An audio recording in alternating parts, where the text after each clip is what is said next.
Chapter 714. The dimensional creature twisted in an attempt to burrow into Zhou Wen's hand, but it was blocked by a force. No matter how hard it tried, it couldn't burrow in. The doctor brought over the specially strengthened glass container that Zhou Wen had prepared and placed the dimensional creature inside.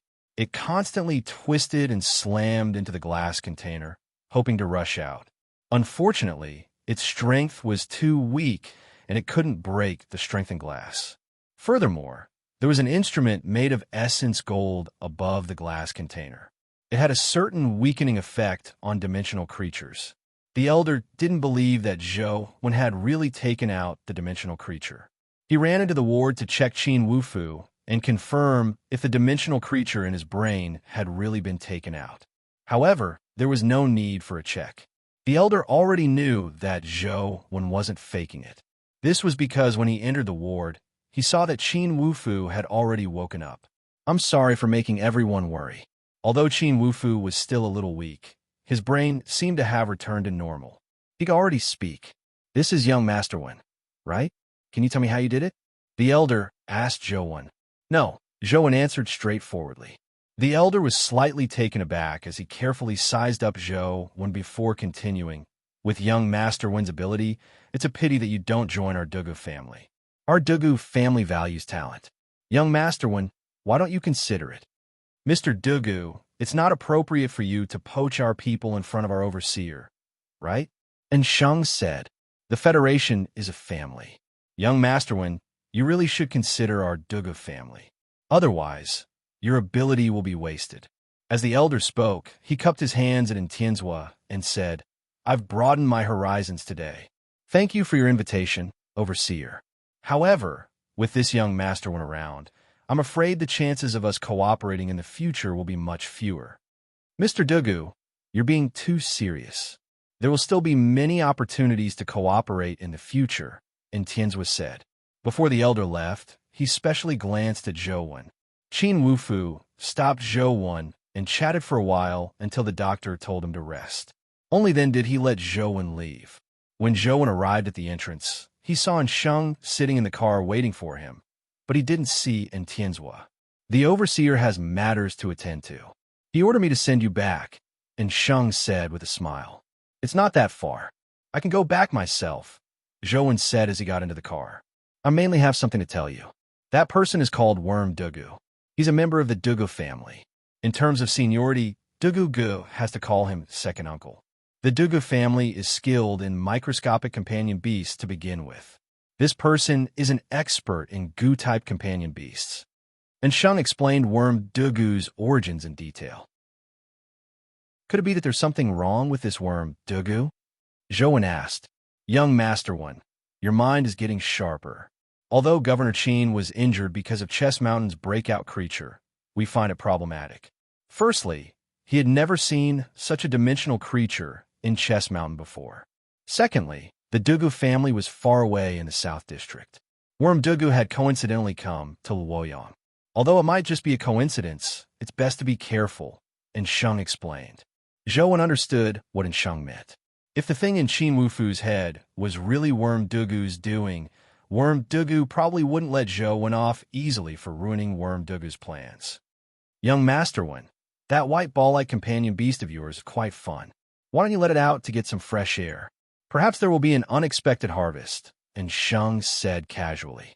I will. Zhou Wen knew that Sheng wanted him to use Tai Sui to prevent the invasion of Gu-type companion beasts. Unfortunately, Tai Sui was still evolving. It was probably useless for the time being. After returning to school, Zhou Wen summoned Primordial Spore and got it to act as a sentinel. Tai Sui was still evolving, so it was the only weapon that could deal with microscopic companion beasts. Under the surveillance of the people Sheng had sent out, Worm Dugu checked into a hotel. After dinner, he returned to his room to rest.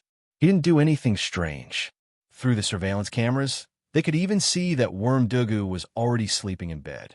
However, in a place they couldn't see, a mosquito secretly flew out of the room and crossed the street. At an unbelievable speed, it headed for Sunset College.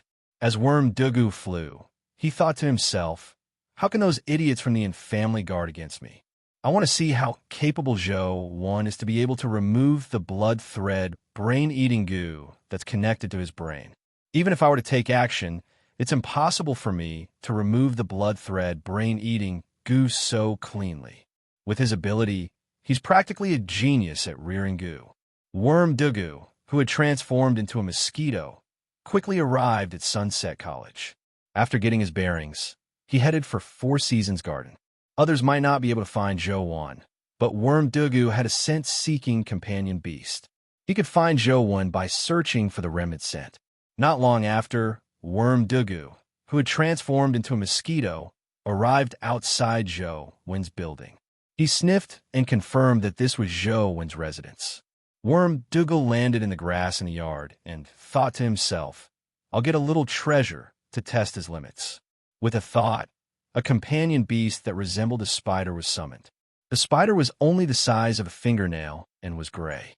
If one didn't pay attention, they wouldn't be able to see it. The spider accepted Worm Dugu's order and crawled towards Zhou Wan's building. It crawled in through the crack in the door, looking very relaxed. Worm Dugu wanted to use the spider companion beast perspective to take a look at the situation in the building. He wanted to pick up a strand of hair or skin before proceeding with the next step of his plan. However, just as the spider entered the dorm, Worm Dugu suddenly felt the spider companion beast lose contact with him before he saw anything. He's indeed prepared. However, if he thinks that he can defend against me just because he's prepared, he's underestimating our Dugu family. Worm Dugu didn't seem surprised. With a thought, he summoned some companion beasts. This time, it wasn't a spider, but an even smaller bug. It was like a black sesame seed. It was so small that it was almost indiscernible, and there were many of them. Under Worm Dugu's control, the black sesame-like flying insects flew into the dorm through the cracks in the door and windows. Although these 100-plus black blood goo of mine are only at the legendary stage, they will enter the blood the moment they see it. As long as they are bitten, they will rapidly reproduce in the blood. Only I can cure them. I want to see if you have the ability to get these black blood goo out, Worm Dugu thought. Chapter 7:15. However, very quickly, Worm Dugu's expression turned nasty. After the tiny black blood goo entered the dormitory, they lost contact with them one after another. Worm Dugu originally believed that with more than 100 black blood goo, even if a portion of them were discovered, there would definitely be many lurking in. Just one will be enough. However, to his surprise, by the time Worm Dugu realized that something was amiss, more than 100 black blood goo were almost wiped out. He didn't even know who killed the black blood goo. In the dormitory, a golden chick flew around. As long as a goo crawled in, it would eat it. No goo could enter alive. Worm Dugu refused to believe it. He released his companion beasts one after another, trying his best to invade Zhou Wan's dormitory. However, no matter what companion beasts he released, they would immediately lose contact the moment they entered Zhou Wan's building. It was like a rock sinking into the sea. I don't believe that you can even kill my magical hair goo. Worm Dugu had sacrificed so many companion beasts, but he refused to believe in heresy. He wanted to fight Zhou Wan and win. Unbeknownst to him, Zhou Wan had no idea what was happening in the dormitory. He was lying in his bedroom on the second floor grinding. Worm Dugu's companion beasts entered the chick's stomach the moment they entered the building's door. They didn't alarm Zhou Wan at all. Worm Dugu's magical hair goo was extraordinary. It was a mythical dimensional creature. That's right, it was a real dimensional creature, not a companion beast. What was truly impressive about the Dugu family was that they could tame dimensional creatures. Companion beasts were secondary. This magical hair goo was a dimensional creature that Worm Dugu had tamed himself. He had spent a lot of effort and nearly lost his life to subdue and tame the magical hair goo. This magical hair goo was a mythical dimensional creature. Its abilities were very special. As long as it came into contact with the enemy's body, it could parasitize the hair and use the power of the hair for its own use. It could control the hair to grow backward, allowing the hair to grow into the brain and body, taking root in the brain and flesh. How terrifying was that? The hair absorbed the body's nutrients, and in the end, the entire body's flesh and blood were sucked dry. The inside was filled with hair, and the outside was only a layer of human skin. This way of dying was incomparably painful. When Worm Dugu caught the magical hair goo, he had a narrow escape. Finally, by chance, he managed to subdue the magical hair goo. A black thread, thinner than a strand of hair, appeared in front of Worm Dugu. It was as though real hair had been blown up by the wind as it rolled into the building through the crack in the door. "Punk, when you know how powerful my magical hair goo is, you will obediently return to the South District with me and be my disciple." Worm Dugu felt that he would definitely be able to deal with Zhou after releasing such a killer move. He didn't really want to do anything to Zhou. All he wanted was to take him in as a disciple of the Dugu family so that he could rear insects with him. The main reason was that Zhou's method of extracting the blood thread brain-eating goo was too astonishing. Worm Dugu felt that such a technique was practically born to rear goo. It would be a pity if he didn't rear them. The Dugu family was a true overlord in the South District. However, the Dugu family didn't just rear insects and goo. In fact, they reared too many things. This was because companion beasts were just too difficult to drop.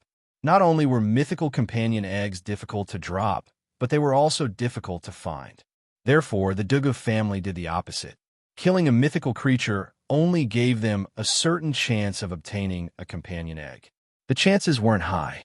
However, if they tamed a mythical creature, it was equivalent to a 100% chance of obtaining a pet.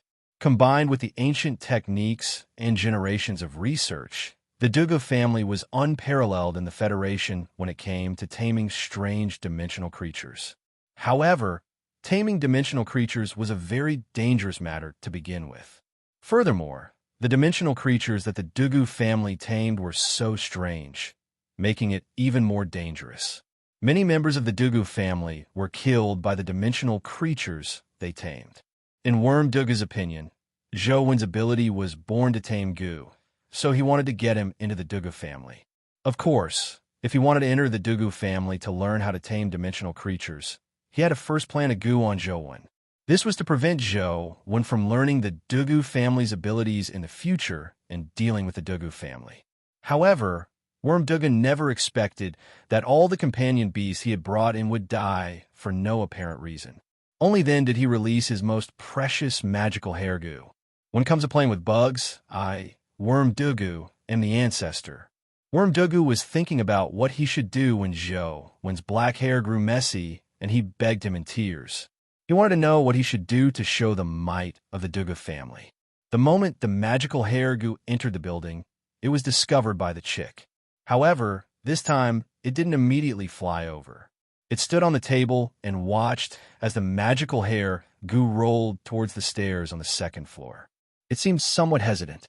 Just as the magical hair goo was about to roll to the side of the stairs, the chick finally moved. Like a golden bolt of lightning, it landed in front of the bedroom door and opened its mouth to peck at the magical hair goo. It raised its neck and swallowed it. The magical hair goo twisted in the chick's stomach, but a golden flame burned in its stomach, gradually melting the magical hair goo. Worm Dugu, who was on the grass outside, suddenly spat out a mouthful of blood. His mosquito body instantly returned to his original form. His face was terrifyingly pale as he wore a look of disbelief. Impossible! The magical hair goo is almost indestructible. It reproduces once it enters the flesh. How can this be? Worm Dugu's face was pale as he broke out into a cold sweat. He had reared bugs for so many years, but this was the first time he had encountered such a terrifying opponent. He could even easily kill the magical hair goo. Could this Zhou really be my nemesis? He can even easily kill the magical hair goo. It's probably easy for him to take my life. If I had known this would happen, I shouldn't have come. The more Worm Dugu thought about it, the more terrified he became. He gritted his teeth, got up from the ground, and knocked on Zhou's door. Zhou was grinding when he heard the doorbell ring. He imagined that it was a classmate, but when he opened the door, he saw an old man standing at the door. It was Worm Dugu. Zhou was secretly on guard. Could it be, as Shang said, Worm Dugu has come to settle scores? Just as Zhou was thinking about how to deal with Worm Dugu suddenly bowed at Zhou. Young Master One, it's all my fault. I was blind. I shouldn't have offended you. According to the rules of our Dugu family, I've lost this match. Feel free to deal with me. If you want to kill me, I'm at your disposal. Zhou was puzzled when he heard that. He had indeed been guarding against Worm Dugu, but he didn't discover anything entering his room. What was Worm Dugu talking about? Chapter 7:16. Do you know how you lost? Zhou asked Worm Dugu. He had no idea what had happened, so he wanted to figure things out first. When Worm Dugu heard Zhou's words, he misunderstood and said bitterly, Young Master Wen, you are indeed brilliant. I used the blood-sucking spider, black blood goo, and 7 other miniature companion beasts. Each was smaller than the last, but none of them could escape your notice. All the companion beasts were killed by you. In the end, I had no choice but to use the magical hair goo. I originally thought that I could use the magical hair goo to teach you a lesson, but I never expected that I would be the one being taught a lesson. Why did you attack me? Zhou asked again. Worm Dugu blushed and stammered. I saw your technique at the hospital and felt that you were more suitable to learn my art of rearing worms. Therefore, I wanted to get you to the South District to learn how to rear worms from me. You mean that you want to take me in as your disciple? Zhou asked Worm Dugu in a daze.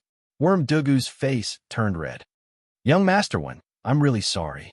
I've embarrassed myself. Only today did I realize that there's always someone better out there. Ignoring the fact that you are my disciple, I'm not even worthy of being your disciple. If you want to kill me, just say the word.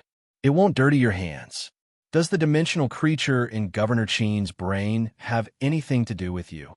Zhou asked directly. Worm Dugu immediately said with a serious expression, Absolutely not. Although our Dugu family does need a batch of essence gold, we aren't that despicable. We won't harm Deputy Governor Qin, who's guarding the dimensional zone. In that case, you can leave, Zhou said after some thought. However, Worm Dugu had no intention of leaving. He gritted his teeth and looked at Zhou. Young Master One, I've been rearing worms my entire life. This is the first time I've fallen so hard. I don't even know how I fell. Can you tell me how you killed the magical hair goo? I don't know, Zhou said casually. He really didn't know how the magical hair goo died. He had never seen such a thing before. However, on second thought, he had no idea what the chick was doing when it flew around. He could roughly guess that it had finished off the miniature companion beasts and the magical hair goo. However, he couldn't tell Worm Dugu. You don't know how the magical hair goo died. Worm Dugu naturally didn't believe such an answer. It died before I saw it. How would I know how it died? As Zhou spoke, he prepared to close the door. He wasn't in the mood to say anything else to Worm Dugu. If it wasn't because he didn't want Dugu to die on campus and cause a conflict between the Dugu and Luoyang. Although he didn't plan on taking action now, Zhou didn't plan on letting Worm Dugu off. He planned on using the invisibility cloak's ability to track Worm Dugu and see if he had any accomplices before deciding how to deal with him. He wanted to send out the one. Wanted to out his worm to say, when was Dugu was? Dude said, Zhou out. One. Tian one.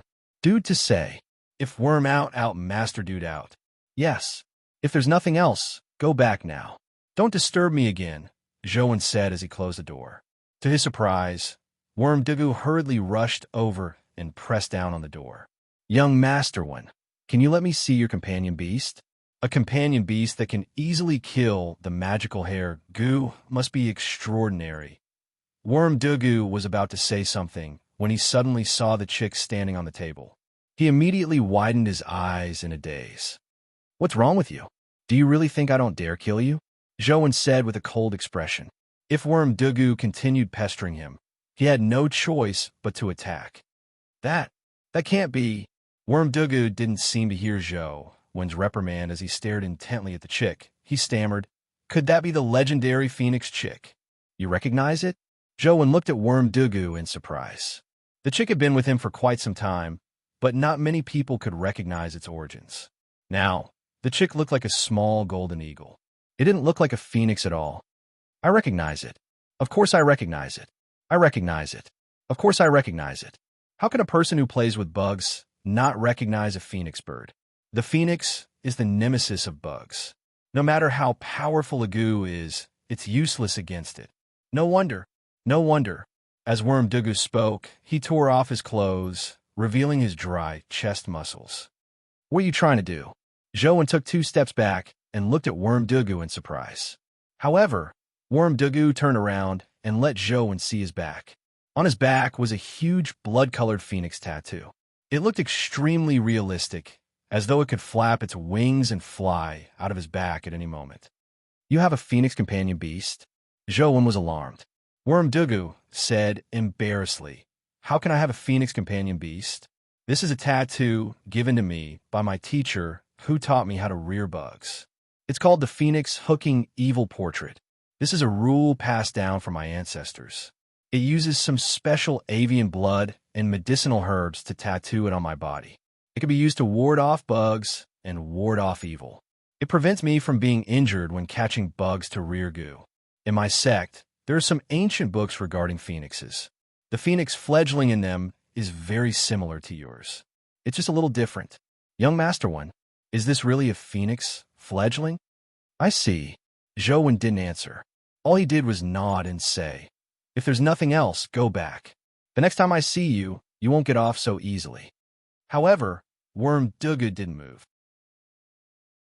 He said to Zhou in a fawning manner, Young Master One, do you need someone to run errands by your side? Why don't I be your assistant? I don't need an assistant, Zhou said with a frown. That's right. Typically, men find young ladies to be their assistants. Then, how about I acknowledge you as my master? Worm Dugu's eyes darted around as he suddenly said unexpectedly, How old are you? Why are you still acknowledging me as your master? Before Zhou could finish his sentence, Worm Dugu had already plopped to the ground. Master, please accept a bow from your disciple, Worm Dugu. Worm Dugu didn't hesitate at all. He was about to kowtow 3 times and perform the ritual of acknowledging a master. Zhou was dumbfounded. He had no idea what was going on. Before he could react, Worm Dugu had already finished kowtowing. What are you trying to do? Zhou stared at Worm Dugu and frowned. Worm Dugu crawled up and said obsequiously, From today onwards, you will be my master. Master, when will you teach me how to rear a phoenix? Chapter 717. Zhou picked up his saber and prepared to slash at him. After all this time, Worm Dugu was actually eyeing the chick. When Worm Dugu saw Zhou take out his saber, he hurriedly left the yard. As he retreated, he shouted, Master, I'll visit you another day. If there's anything you need, just call me. I'll be there at your beck and call. Zhou closed the door and immediately summoned the invisibility cloak. Then, he jumped out the window at the back and tracked Worm Dugu from afar to see what he was up to. Zhou saw Worm Dugu sneak to an empty spot and transform into a mosquito before flying out of the school. Zhou wore the invisibility cloak and truth listener as he monitored Worm Dugu's movements. Soon, he tracked him to an old warehouse. Indeed, he has an accomplice. Zhou used truth listener to listen and realized that apart from Worm Dugu, there was another person in the warehouse. Zhou listened attentively, hoping to hear some useful information. With truth listener around, he didn't need to take the risk of entering the warehouse. Second Grandpa, why are you only here now? How's the matter with the essence gold? The person who spoke to Worm Dugu was a girl. She didn't look old. She had a round face and big eyes. She looked like she was at most 16 or 17 years old. I messed up. The blood thread brain-eating goo in Qin Wufu's body was taken out by someone else, Worm Dugu said. The blood thread brain-eating goo enters the brain. Apart from our Dugu family, someone else can extract it? The girl said in disbelief. I don't believe it either, but it was indeed taken out. Furthermore, Qin Wufu is unharmed, Worm Dugu said helplessly. Then what about the essence gold? Will the family be willing to sell us so much refined essence gold? The girl said worriedly. Probably not, Worm Dugu said with a smile. However, don't worry. Even without using essence gold, I've already thought of a way to capture the myriad poison goo king. Second Grandpa, didn't you already try it last time? Even a magical hair goo was helpless against the myriad poison goo king and was almost destroyed. Do you have any more powerful goo? The girl looked at Worm Dugu in disbelief. Worm Dugu chuckled and said, I don't, but I just became a disciple of a master. If I can get his help, I'll definitely be able to capture that myriad poison goo king. Second Grandpa, didn't you say that the masters you had in the past are all dead? Where did this master come from? The little girl's face was filled with confusion.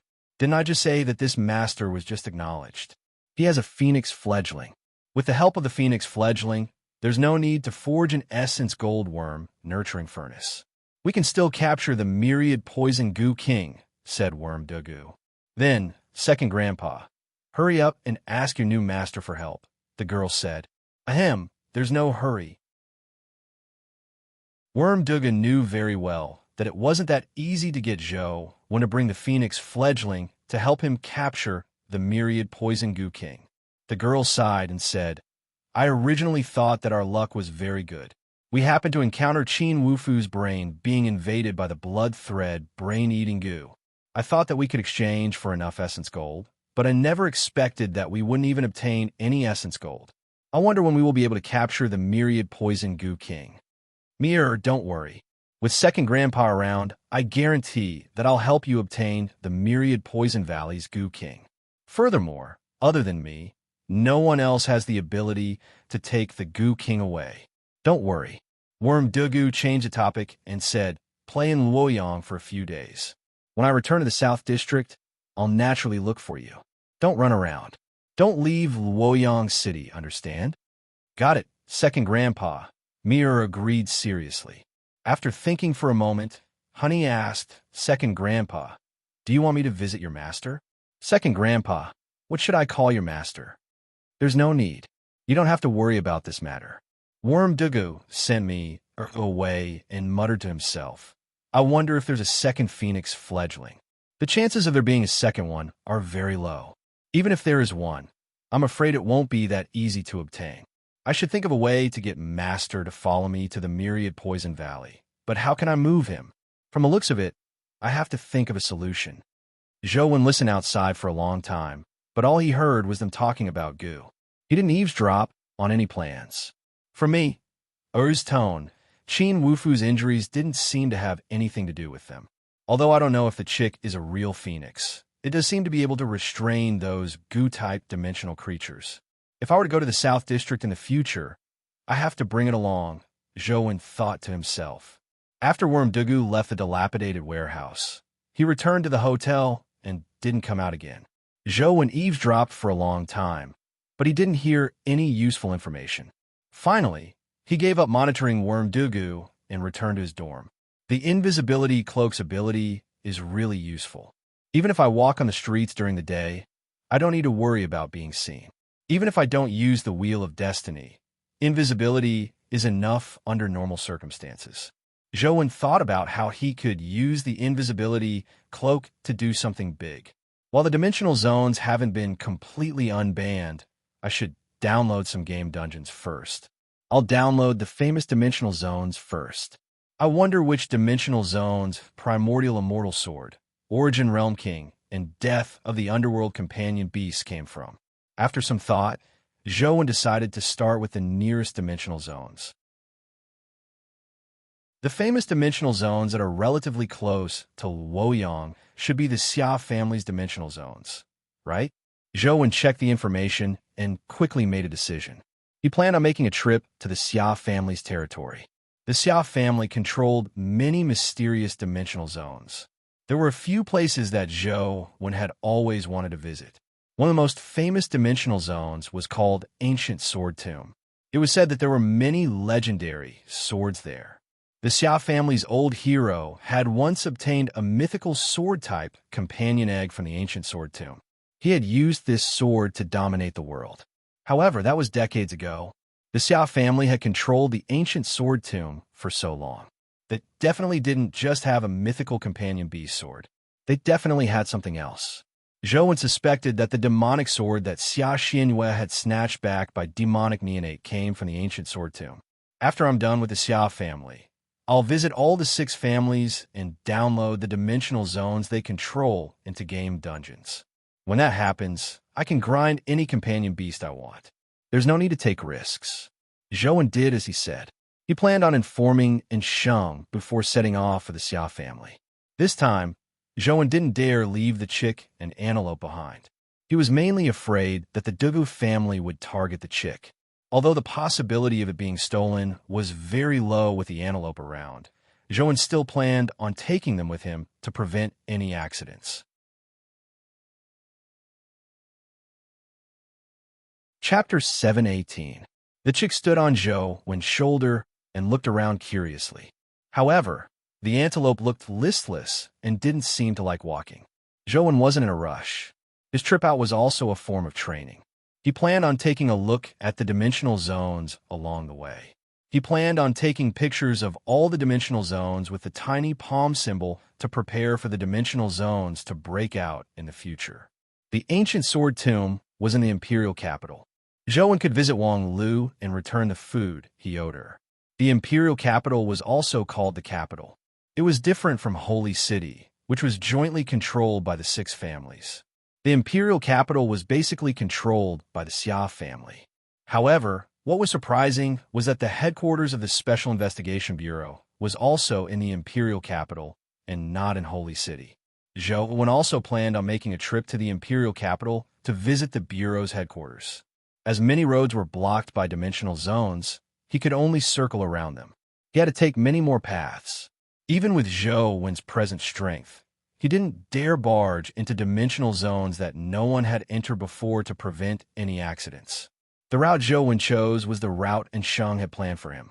Although it was a little further, it was safe and reliable. After carefully studying the information, the first relatively famous dimensional zone he encountered was called Five Dragons' Mouth. It was originally a scenic spot, but after the dimensional storms, Five Dragons' Mouth had become a complicated multi-dimensional zone with many dimensional zones inside. The most famous dimensional zone in Five Dragons' Mouth was called Mount Confucius. West of Mount Confucius was Teacher Square, and east of it was Laojun Peak. Legend had it that the Confucian and Taoist families had fought here, leaving behind many moving legends. After the dimensional storms, Mount Confucius became even stranger. He could often hear the sound of reading coming from Teacher Square, but when he really went to take a look, there wasn't even a shadow. There was also Arrow Pass. That was the highest peak of Five Dragons' Mouth. There were many legends related to Hou-Yi. There were other dimensional zones with their own characteristics. Zhou planned on heading to Five Dragons' Mouth to take a look. If he could download the dimensional zones, it wouldn't be a bad idea to keep them for future research. Worm Dugu didn't know that Zhou had left Luoyang, so he went to look for him early in the morning. "Master, are you awake? I'm here to pay my respects to you. When are you free? Teach me how to rear a phoenix." In order to learn the method to rear a phoenix, Worm Dugu didn't care about his reputation at all. He called him master and disciple. "Why are you making a fuss so early in the morning?" Li Xian walked out of Zhou's dorm. Before Zhou left, he got Li Xian to take away all the food in the fridge to prevent it from spoiling. "Who are you? Where's my master?" Worm Dugu glared at Li Xian. "How would I know who your master is?" Li Xian sized up Worm Dugu. He saw that the old man was already in his 70s or 80s, but he still had a master. "You walked out of my master's dorm, and you still say that you don't know who my master is?" Worm Dugu said. "Zhou, when is your master?" Li Xian widened his mouth as he sized up Worm Dugu in disbelief. Zhou was only 17 or 18 years old. How could he have such an old disciple? "That's right. Zhou is my master. Has he woken up?" Worm Dugu said matter-of-factly. "Zhou, when is your master? So as Zhou's classmate, wouldn't I be your martial uncle? Disciple nephew, there's no need to shout. Zhou has gone out. He's not on campus," Li Xian joked. Worm Dugu narrowed his eyes. He had acknowledged Zhou as his master because he wanted to learn how to rear phoenixes from him. It didn't mean that others could make fun of him. "Sure. That depends on whether you have the fortune to be my uncle master. Worm Dugu remained calm as he secretly released a black blood goo to teach Li Xian a lesson. However, when the black blood goo crawled to Li Xian's side, it suddenly stopped moving. It sprawled on the ground and trembled. No matter how Worm Dugu urged it, the black blood goo didn't dare approach Li Xian. Worm Dugu was slightly taken aback. He had never encountered such a situation. He summoned a few more goo, but as long as they approached Li Xian, they would immediately shrink into a ball in fear, not daring to touch his body. Worm Dugu's face was filled with surprise as he thought to himself, "What's going on? Why are my goo afraid of him? Could it be that he also has a phoenix?" As Zhou advanced, he didn't encounter any danger. Along the way, he saw a convoy of companion beasts transporting goods. As it was becoming more and more difficult for cars to travel, many transportation companies chose to use companion beasts to transport goods. After successfully arriving at Five Dragons' Mouth, Zhou walked along the mountain path, hoping to find the tiny palm symbol. After searching for a long time, he didn't see it. Instead, he saw many people fighting a monkey-type dimensional creature. The monkey was muscular and had a relatively short tail. It looked rather ferocious. Zhou took a look at the information and learned that this dimensional creature was called a macaque. It was a rather common dimensional creature in Five Dragons' Mouth. There were many of them, and they were typically at the mortal stage. Occasionally, one could see a legendary Monkey King. Legend had it that the macaques here had the bloodline of the Monkey King, but he didn't know if it was true. The Macaque King's combat strength was considered rather powerful among legendary creatures. Furthermore, the Macaque King companion beast companion form was very special, so it was rather valuable. The nearby legendary creatures would often come here to hunt the Macaque King, hoping to gain something. Zhou wasn't interested in hunting the Macaque King. He was only searching for the tiny palm symbol. Suddenly, Zhou heard a strange voice coming from a nearby mountain. It sounded like a child reading a textbook when he was young.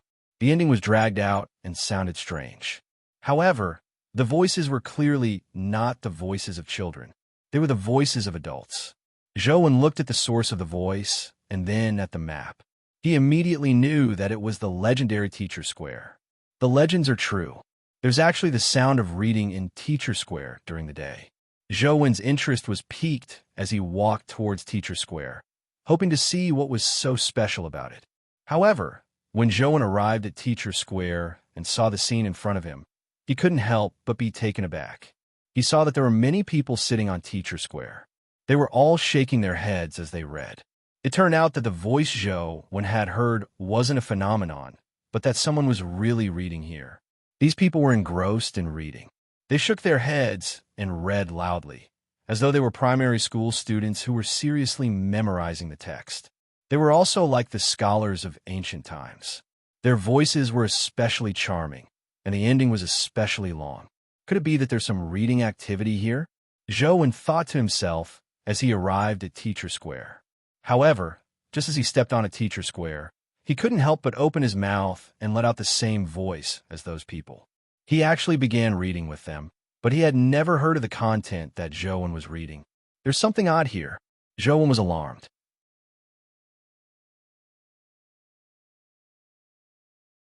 Chapter 719. Zhou couldn't help but sit down and become one of them. He began reciting with them.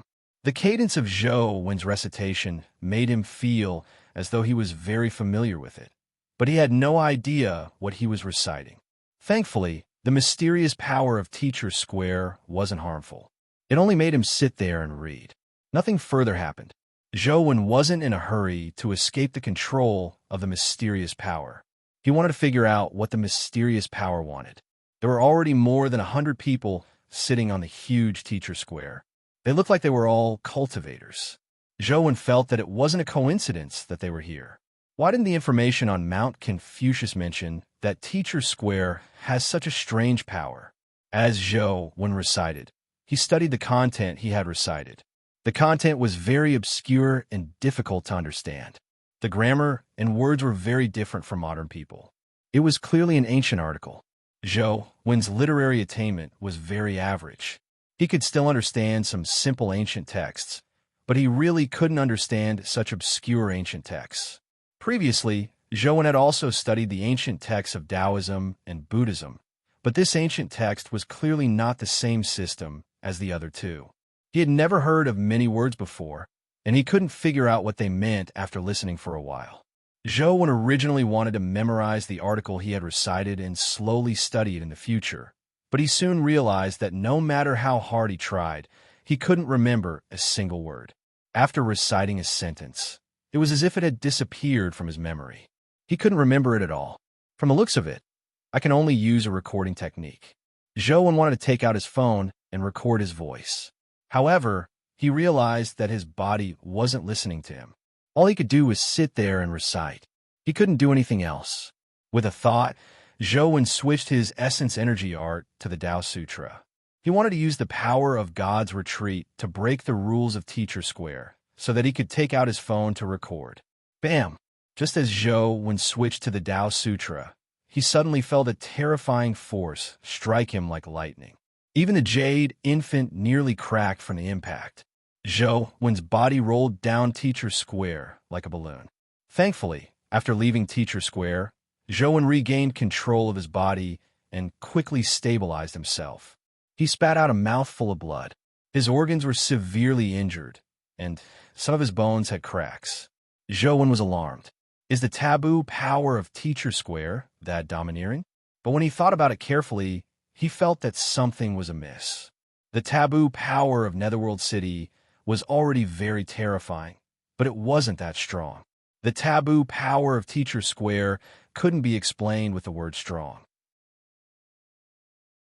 Zhou felt that the taboo power of Teacher Square was targeting him. Wait, I think I understand. Zhou immediately recalled. Legend had it that Mount Confucius was a place where the Confucian and Taoist sects fought for victory. Teacher Square was the Confucian school's territory. Since he had used the Tao Sutra on Teacher Square, there was a high chance that he had been targeted.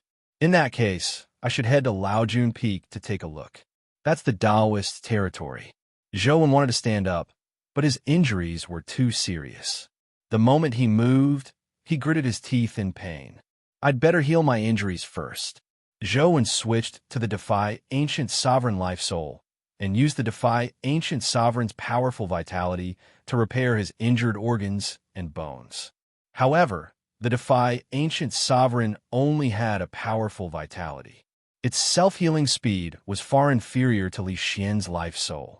The antelope looked at Zhou gloatingly. It was as though this fellow had long known about the mysteries of Teacher Square. The chick hopped on the rocks beside him. It was filled with curiosity about everything. A woman in her 30s walked over and squatted down to look at Zhou. Are you all right? I'm fine. It's just a small injury. Zhou shook his head. The woman smiled and said, You're an outsider. This is your first time coming to Mount Confucius's Teacher Square, right? How'd you know? Zhou asked. The locals know that Taoist essence energy arts can't be used on Teacher Square. You must have used a Taoist essence energy art just now to be sent out, the woman explained. The recital had already ended. The people sitting on Teacher Square had returned to normal and were walking down in groups of 2s and 3s. They looked at Zhou with a hint of a smile. Clearly, like the woman, they knew why Zhou had been sent out. Teacher Square is a holy land for cultivating Confucian essence energy arts like righteousness. If you cultivate Taoist essence energy arts, you should go to Elder Supreme Lord's Peak. The woman thought for a moment and reminded him, Teacher Square has an hour of reading every day at this time. If you want a tour, you can go up after missing this hour. Thank you for your guidance. I wonder if there are any taboos on Elder Supreme Lord's Peak? Zhou hurriedly asked. Not really. There are Taoist books on Elder Supreme Lord's Peak, but it's all about self-enlightenment. No force will force you. The woman sized up Zhou and said, Your injuries don't seem light. Do you want me to take you to the hospital? There's no need. I'll be fine after resting for a while. Zhou hurriedly thanked the woman for her kindness. After the woman left, Zhou sat there to recuperate. However, his injuries were too serious. He waited until the next day when the woman and many people who cultivated Confucian essence energy arts came to Teacher Square again. Zhou Wen's injuries hadn't completely healed. Why are you still here? Are you really fine? The woman asked Zhou Wen in surprise. Typically speaking, even if someone was sent flying, they wouldn't be too seriously injured. It's fine, it's fine. I just saw the scenery here and wanted to rest here, Zhou Wen said with a smile. Ordinary people wouldn't be so seriously injured, but not only had Zhou Wen used the Tao Sutra, but he had also used God's retreat to break through the taboo power of Teacher Square. That was why he was so seriously injured. When the woman saw that Zhou Wen's expression was much better than yesterday, she didn't say anything else. Like the others, she went to Teacher Square and sat down. Not long after, Zhou Wen heard the familiar sound of reading again. Those people basically came to Teacher Square to study every day. Zhou Wen chatted with the woman a few times and knew that others called her Sister Gui. According to Sister Gui, studying on Teacher Square was twice the result with half the effort when cultivating Confucian essence energy arts. However, there were very few people who cultivated Confucian essence energy arts now. Therefore, the people who came to Teacher Square every day were basically acquaintances. They had long known each other. After more than 2 days, Zhou Wen finally recovered from his injuries. However, his injuries were secondary. The main thing was that the Jade Infant's injuries had only fully recovered now. After recovering, the Jade Infant gave Zhou Wen a strange feeling as though it was about to break through. Could it be that injuries helped the Jade Infant's breakthrough? A thought surfaced in Zhou Wen's mind.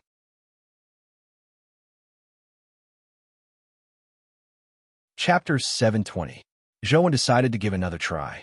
God's retreat had already reached its peak. Even in Netherworld City, it couldn't continue improving. If the power of Teacher Square could really allow God's retreat to advance to a perfect body, this would be Zhou Wen's first perfect body life soul. It was time for reading on Teacher Square again. Zhou Wen gritted his teeth and walked towards Teacher Square. When Sister Gui saw that Zhou Wen's injuries seemed to have recovered, she said with a smile, "Don't circulate the Taoist essence energy art when you come to Teacher Square this time." The moment Sister Gui said that, Zhou Wen was at a loss for words. The others laughed. Zhou Wen had been recuperating here for a few days, so they basically recognized him. They knew about Zhou Wen's embarrassing use of a Taoist essence energy art on Teacher Square. Just as Sister Gui was about to say something, reading time had already begun. A mysterious force enveloped Teacher Square. Everyone suddenly sat down and began to read the article in all seriousness. They didn't understand what it meant. Zhou Wen was one of them. However, he had only recited 2 sentences when he switched his essence energy art to a Tao Sutra. Boom! It was as though his soul had been struck. Zhou Wen felt his soul tremble as his body involuntarily flew out and slammed into the stone steps. He rolled for a distance before he managed to control his body. His injuries were worse than before, but Zhou Wen was pleasantly surprised to discover that the Jade Infant's injuries were much lighter than before. After experiencing the previous injury, his resistance seemed to be much stronger. Could it be that this method really works? Zhou Wen was pleasantly surprised. An hour later, Sister Gui and company came down from Teacher Square and passed by Zhou Wen, who was recuperating. Sister Gui said speechlessly, "Little Zhou, didn't I tell you that you can't use Taoist essence energy arts on Teacher Square? Why didn't you listen? Sister Gui won't harm you." Zhou Wen hurriedly said, "Sister Gui, I know that Taoist essence energy arts can't be used on Teacher Square, but I have a bad temper. The more I'm not allowed to do something, the more I have to do it." This child, Sister Gui, was instantly rendered speechless. "Sister Gui, ignore him. There's something wrong with this kid's brain." "That's right. Who cares what he's doing? He's just looking for trouble. I think it's because life in the Federation is too good that there are so many youngsters looking for trouble. Young people have never suffered before, so it's understandable that they're looking for some stimulation. I was the same when I was young. My mom said that girls who sleep with men will give birth. I didn't listen to her at that time, and in the end, I gave birth. From then on, there was an additional young man with an antelope and a chick on Mount Confucius's Teacher Square. In the beginning, he went to Teacher Square every 2 to 3 days and was thrown out every time. Later, it became even worse. He would go to Teacher Square every day during reading hours, and he would still be thrown out every time he circulated a Taoist essence energy art. It was as though he would feel uncomfortable if he didn't fall. Sister Gue tried to persuade him in the beginning, but Joan didn't listen. She got used to it after some time. Sister Gue, do you think that little Zhou is stupid? Why did he have to go against Teacher Square for no reason? Wasn't he just looking for trouble? I'm really bored. After reading hours, a young girl left with Sister Gue. When she passed by Zhou Wan, who was lying by the side of the road, the girl looked at him and said to Sister Gue after walking away.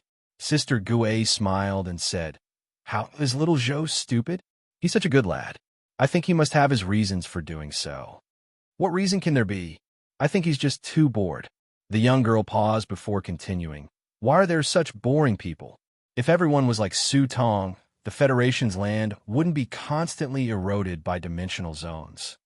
As she spoke, the young girl couldn't help but look at a young man in front of her. The young man had an imposing appearance. He had sword-like eyebrows and starry eyes. He was indeed a very handsome young man. Su Tong was very famous in Five Dragons' Mouth.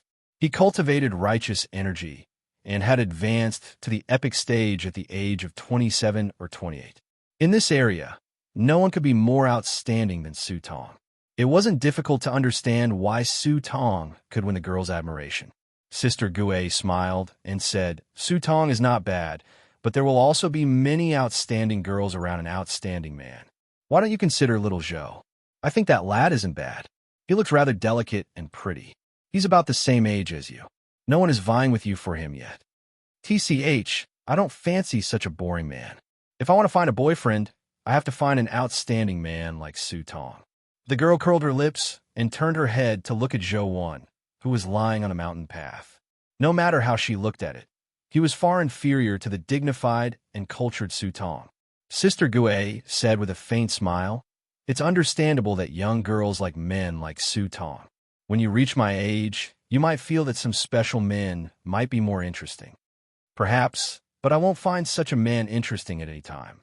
The girl didn't find Zhou interesting when she saw him lying on the mountain path asleep. His clothes were disheveled, and there was a chick jumping around his body like an entertainer. She really didn't find it interesting. Days passed. Every time the Jade infant suffered a blow, Zhou would have the illusion that he was about to break through. Although this feeling was very real, no matter how real it was, an illusion was still an illusion. He failed to advance to a perfect body.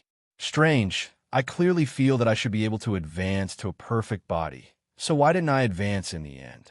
What's missing? Zhou kept thinking about this question. After some thought, Zhou thought of a possibility. Back then, Zero Taboo was a crystal. After the crystal exploded, the God's Retreat Jade infant was born. Zhou was wondering if it was possible that the Jade infant needed to be destroyed before it could advance to a perfect body. Therefore, every time the Jade infant was injured, he would feel like he was about to break through. However, as the Jade infant's body healed, the feeling of breaking through would disappear. After some thought, Zhou realized that there was only one possibility. However, it was too risky to shatter the Jade infant. If his guess was wrong and the Jade infant was really destroyed, he would be doomed. He would have to condense a new life soul. Therefore, Zhou was still hesitating about whether he should try shattering the Jade infant. It was time for the reading club again. Sister Gue and company came to Teacher Square. Many people even greeted Zhou. As Zhou had been here for more than half a month, the people who often came to Teacher Square were already familiar with him. However, most people felt that Zhou was a little silly. They only wanted to joke with him and didn't have any ill intentions. Sister Gay called Zhou to Teacher Square and asked as they walked, "Little Zhou, are you still going to circulate the Taoist essence energy art today?" "Yes." Zhou nodded. Everyone waited for the reading session on Teacher Square. Zhou wasn't in the mood to chat, but Sister Gay and the girl beside her chatted a lot.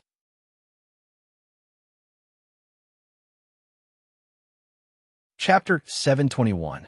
When it was time to read, everyone couldn't help but sit down and begin reciting. Although everyone was conscious, they couldn't control their bodies or their mouths. They could only move freely after the reading session was over. During this period of time, they could do nothing but read. Just as Zhou was considering if he should use the power of Teacher Square to shatter the Jade Infant and rebuild it, he suddenly saw a figure coming from the mountain path at an astonishing speed. On closer inspection, it was a macaque. However, this macaque seemed to be somewhat different from ordinary macaques. Ordinary macaques were only 5 meters tall. Even a legendary macaque king was 8 meters tall. It looked rather majestic. However, this macaque was nearly 3 meters tall. It looked more ferocious than a macaque. Its eyes shimmered with a red glow, and its fur was like black wire. From afar, it looked like a ferocious ghost. Sister Gue and company also discovered the blood-eyed black macaque. They were somewhat surprised, but no one was worried. Even if this blood-eyed black macaque was an epic dimensional creature, it would be affected by the power of Teacher Square as long as it entered. Like all humans, it would sit on the ground and recite ancient texts. Similar things had happened in the past. A macaque had mistakenly entered Teacher Square and sat down to read like a human. It wouldn't threaten the scholars here.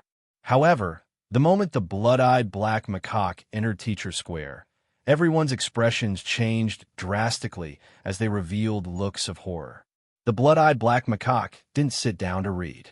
Its eyes emitted a sanguine glow as it walked towards the humans sitting on Teacher Square. Its fangs were bared as it looked like it was about to devour them. Everyone was alarmed, but they couldn't move. All they could do was read as they watched the blood-eyed black macaque walk over. Everyone's expression was very strange. Their faces were still serious, and they were still reading while shaking their heads. However, their eyes and voices were full of fear, and some of them even had a sob in their voice. If they could move now, they would have long run as far as they could. It was especially so for the 3 people who were closest to the blood-eyed black macaque. Their expressions were as if they had been tied up and fed shit. They were as miserable as they could be. The blood-eyed black macaque walked over step by step. From its heavy footsteps, Zhou knew that it was still affected by the power of Teacher Square. However, the effect wasn't as serious as theirs. Just as the blood-eyed black macaque was about to reach the crowd, a man suddenly stood up and shouted at the blood-eyed black macaque, "How can you taint the holy land of Teacher Square? Hurry up and leave." Zhou was somewhat surprised. He never expected someone to stand up during reading hours. On careful look, he saw that it was Su Tong. At this moment, Su Tong's entire body was emitting a kind of energy. That energy was formless and intangible. It wasn't as resplendent as the divine light, nor was it as grand as the Buddhist light. However, it had an indescribable aura. Everyone was overjoyed. They'd thought that they would die for sure, but they hadn't expected that Su Tong would actually be able to stand up and fight the blood-eyed black macaque. They felt that they were saved this time.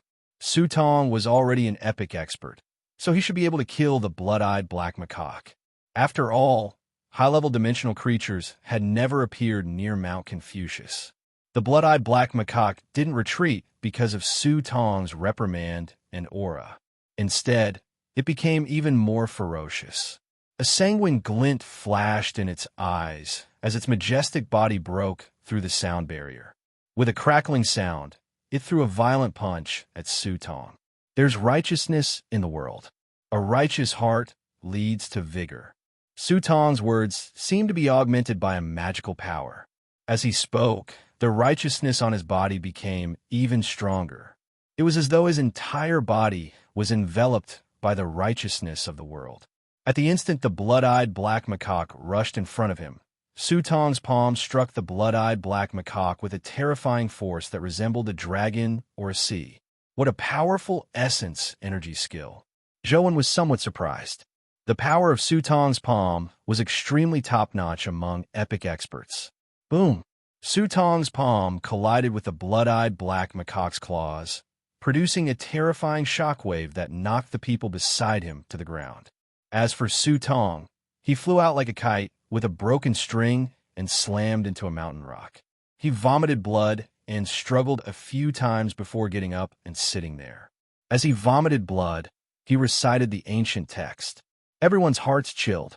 To them, Su Tong was already an invincible existence since he could forcefully resist the power of Teacher Square. However, such a powerful Su Tong had been severely injured by the blood-eyed black macaque, causing him to lose the ability to resist the mysterious power of Teacher Square. No matter how serious his injuries were, he had to sit there and recite. Everyone was horrified, but all they could do was sit there and recite. Words and words could no longer describe their current feelings. The blood-eyed black macaque roared and stretched out its claws to grab a person in front of it. Its nails were as sharp as daggers, and if one were to be scratched by it, there would probably be 5 bloody holes in one's head. Zhou frowned slightly. He couldn't use companion beasts on Teacher Square. Even his essence, energy, art, and body were suppressed, preventing him from summoning companion beasts. Were those 2 guys looking at outside? Why aren't they coming to help? Zhou realized that the antelope and chick were standing on a distant mountain path. They were looking over, but they had no intention of coming over to help. It was as though they were watching a show. Zhou couldn't help but curse inwardly. I've raised you for so long for nothing. You're still watching the show. Don't you know that people will die? It's fine if others die, but I'm still here. Won't I die with them later? That's not right. They all cultivate Confucian essence energy arts, but I'm different. I can switch Tao Sutras and be sent out by the power of Teacher Square. With a thought, Zhou didn't hesitate to switch Tao Sutras. Zhou originally wanted to think of a way to save them after leaving, but he realized that Sister Gui and company were too close to the blood-eyed black macaque. By the time he returned, it would probably be too late. Forget it. Anyway, I originally planned on trying to see if the Jade Infant can be rebuilt after destruction. I'll give it a try now. The instant Zhou switched to his Tao body, he unleashed the Jade Infant's power with all his might. Boom! The terrifying power on Teacher Square struck Zhou like divine lightning from the 9 heavens. The Jade Infant suffered an incomparably terrifying taboo power. Zhou sat on the ground motionlessly as he forcefully withstood the terrifying taboo power. Taking advantage of the moment his body could move, he drew his saber and slashed at the blood-eyed black macaque. Everyone was already in despair. The person who bore the brunt of the attack had already closed his eyes in resignation. However, a blood-colored saber beam suddenly flashed. The blood-eyed black macaque's body was split into 2 as it fell to the sides.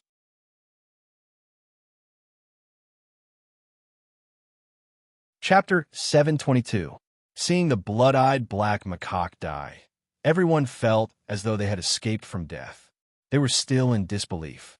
Even Su Tong wasn't a match for the blood-eyed black macaque, who could split it into 2 with 1 strike. Their heads couldn't move, but their eyes could move. Everyone looked in the direction of the saber beam and saw Zhou sitting on the ground with a saber in his hand. The blade had already been sheathed. It's him. The girl sitting beside Sister Gui was taken aback. She couldn't believe that Zhou had killed the blood-eyed black macaque. Zhou sheathed his saber, but he sat there motionless with his eyes closed. He wasn't sent flying by the power of Teacher Square, nor did he continue reading. As Zhou forcefully resisted the rules of Teacher Square, the Jade Infant suffered the terrifying taboo power head-on. It didn't last long before it shattered. Once the Jade Infant shattered, Zhou originally imagined that he would be severely injured. At the very least, he would vomit blood. At the very least, he would be crippled of his Tao Sutra. However, that wasn't the case. After the Jade Infant shattered, the power that formed his life soul didn't dissipate. Instead, it reassembled again and completed the reassembly in an instant. However, the reassembled life soul looked very strange. Its appearance was completely different from a Jade Infant's. It had become an extremely strange object. Now, the life soul looked a little like a book, but it couldn't be opened. There were no words on the cover.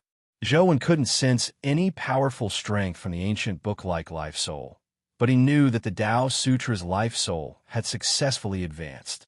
This was because he was currently on Teacher Square. The Tao Sutra in his body was still circulating, but the taboo power on Teacher Square seemed to have disappeared. It was completely useless against him.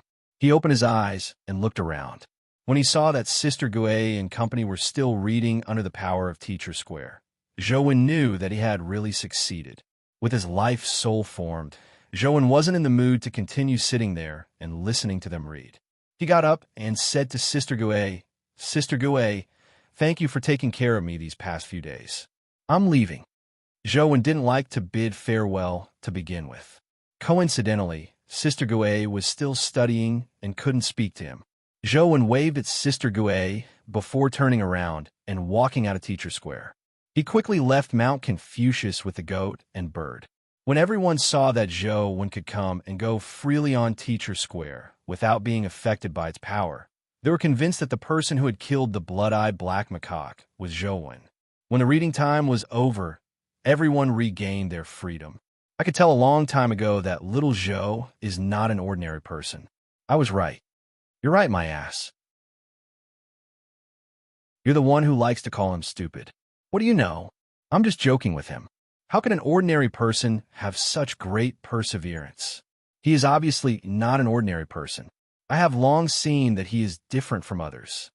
I don't think he's even 20 years old, yet he has such a cultivation level. Could he be from the family of the 6 heroes? I think it's very likely. Apart from the families of the 6 heroes, which other family can nurture such a young genius? Sister Guay couldn't stand it any longer. She rolled her eyes at them and said, "Is there anyone with the surname Zhou among the families of the 6 heroes?" "I don't think so." Everyone looked at each other, momentarily unable to guess Zhou's origins. The girl looked in the direction where Zhou had left with mixed emotions. Zhou directly left 5 Dragon's Mouth. His identity had definitely been exposed this time, so he didn't go to the other dimensional zones in 5 Dragon's Mouth. The main reason was that he hadn't found the tiny palm symbol in 5 Dragon's Mouth. If he really wanted to stay here to study it, he probably wouldn't be able to understand the entire dimensional zone in 5 Dragon's Mouth, even after a year. When he arrived at an empty spot, he summoned the great Might Vajra bull. As Zhou rode the bull forward, he checked the information in-game. The Tao body life soul was no longer God's retreat. It had changed again.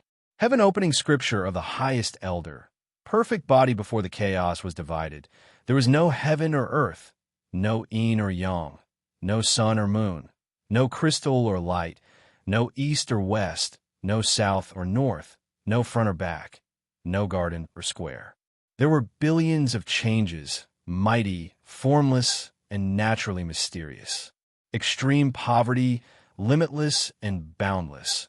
Only the highest, Zhou, didn't understand what the introduction meant, but it looked very powerful. He just didn't know what use it had.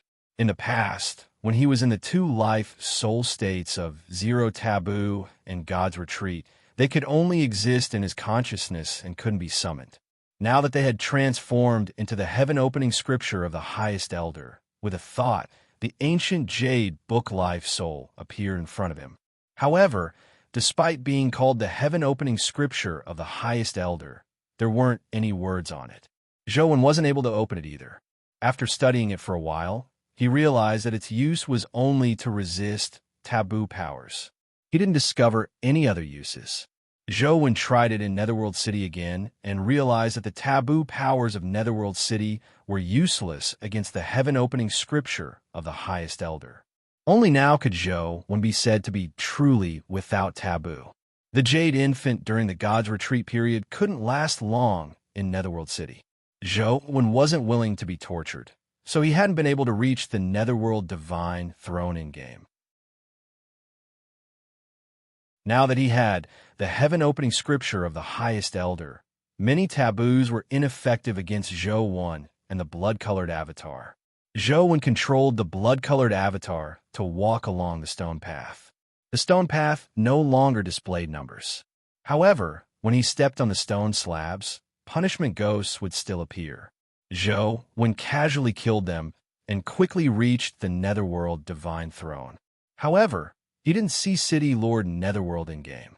After Zhou struck the golden bell, the Golden Divine Throne automatically separated, revealing the door to leave. After leaving the door, The blood-colored avatar came out of the Netherworld City dungeon. Is that all the Netherworld City dungeon is? There isn't even a mythical boss. Zhou felt that something was amiss. Recalling what City Lord Netherworld had said to him, Zhou's heart stirred. Could it be that I really have to walk through all the torture chambers like City Lord Netherworld said, and endure all the punishments before I can see the real Netherworld City? What's the real Netherworld City like? Zhou was very interested in the secrets of Netherworld City, but when he thought of how he had to endure all the punishments, Zhou gave up. When I have the chance in the future, I'll take Li Xian to Netherworld City in real life and let him suffer the punishment. Then I'll know what the real Netherworld City is like. Zhou placed his sights on Li Xian. After Zhou left Five Dragon's Mouth, his deeds spread around Five Dragon's Mouth. Everyone nearby knew of such a young man, but they didn't know his exact name. They only knew that his surname was Zhou. Even so, the Bureau still managed to sniff out traces of this matter.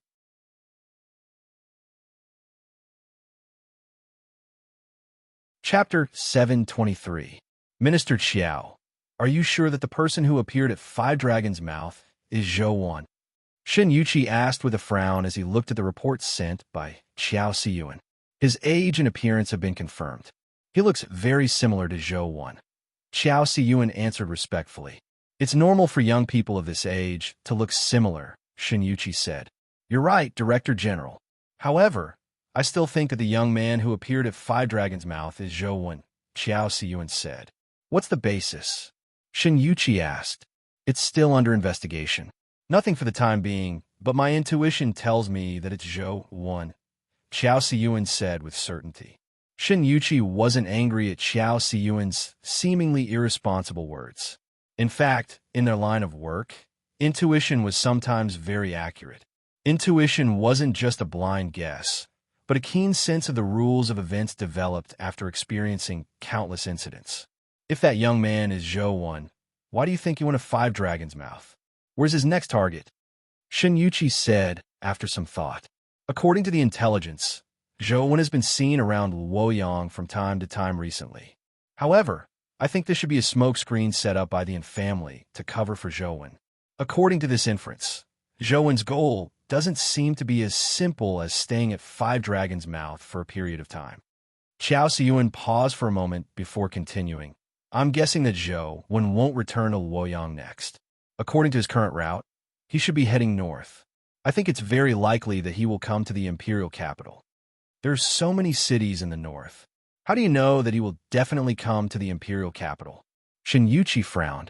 I don't have any evidence yet, but it's best to make some preparations for such matters, Qiao Siyuan said. That's true. However, Zhou has already matured.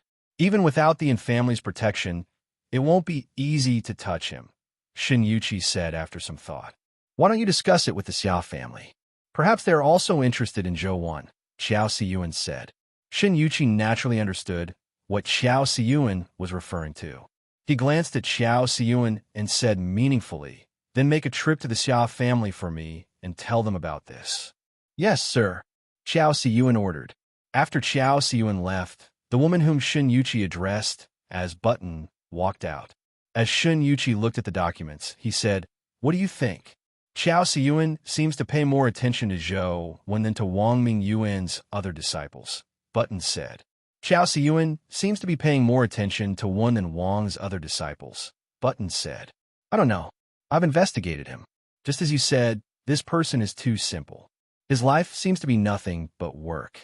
He had no obvious hobbies, no wife, no children, no relatives or friends, not even a lover.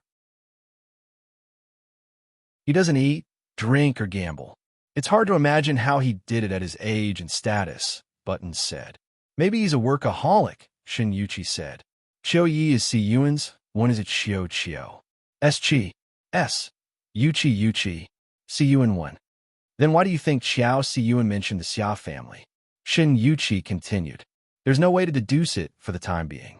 However, according to what I know, in recent decades, there have been many young geniuses who have died young. They seem to be related to the Xia family. If the Xia family knew that Zhou had come to the imperial capital, perhaps you wouldn't need to worry about it, Button said. Then let's take a look first. Shinyuchi lowered his head and continued working. Zhou traversed mountains and saw forests everywhere. Although the dimensional storms had brought a huge disaster to humanity, Earth had been revitalized. It wasn't like before, where there were buildings made of steel and concrete everywhere. "What are you doing?" "It's not that way. We're going this way." When they reached a fork, one should have taken a left, but the antelope actually walked to the right. The antelope didn't care. It bit the corner of Zhou's shirt and walked to the right, forcing him to follow. "What's there? Why do you have to walk this way?" Zhou found it odd. In the past, although the antelope was very willful and cold, it had never interfered with Zhou's actions. This time, the antelope had taken the initiative to get him to change directions. This left Zhou somewhat puzzled. The antelope didn't answer as it continued walking ahead as though it hadn't heard Zhou. If Zhou stopped and didn't leave, it would come over and pull him back, preventing him from turning back. Zhou studied the map. There was originally a road on the right, but because there were too many dimensional zones and many breakout creatures had appeared, it had been abandoned due to the danger. Zhou felt that there was definitely something going on, but he was somewhat curious. He wanted to know what the antelope was up to, so he followed behind it. However, Zhou summoned Six-Winged to prevent any accidents. He hadn't drawn the substitute talisman yet.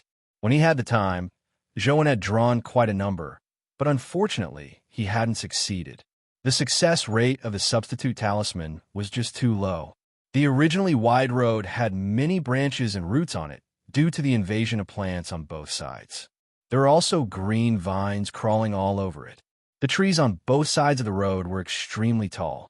The treetops were squeezed together, making it difficult for Zhou to see the sunlight. Walking on the road felt no different from walking in the forest. As he walked, Zhou suddenly felt that something was amiss. There were trees everywhere, but in this huge forest, there wasn't a single bird or insect. The entire forest was terrifyingly quiet.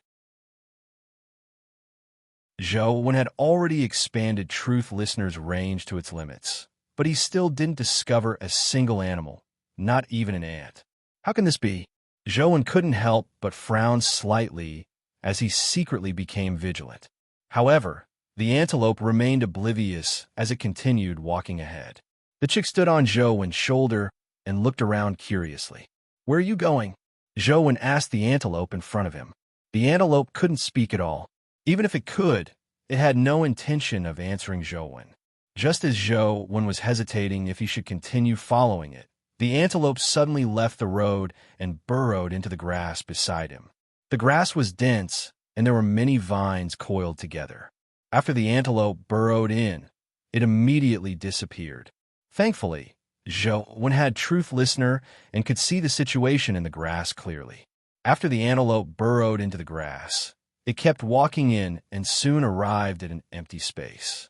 The empty space was rather strange. There were dense plants all around, but there was a small area that was barren. It was as though it had been sprayed with a powerful herbicide.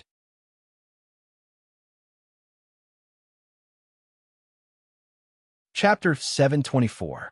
The antelope walked to the small clearing and began digging with its hooves. Could there be some treasure buried there? Zhou was curious as he burrowed into the grass and quickly arrived at the side of the clearing. The antelope dug very quickly.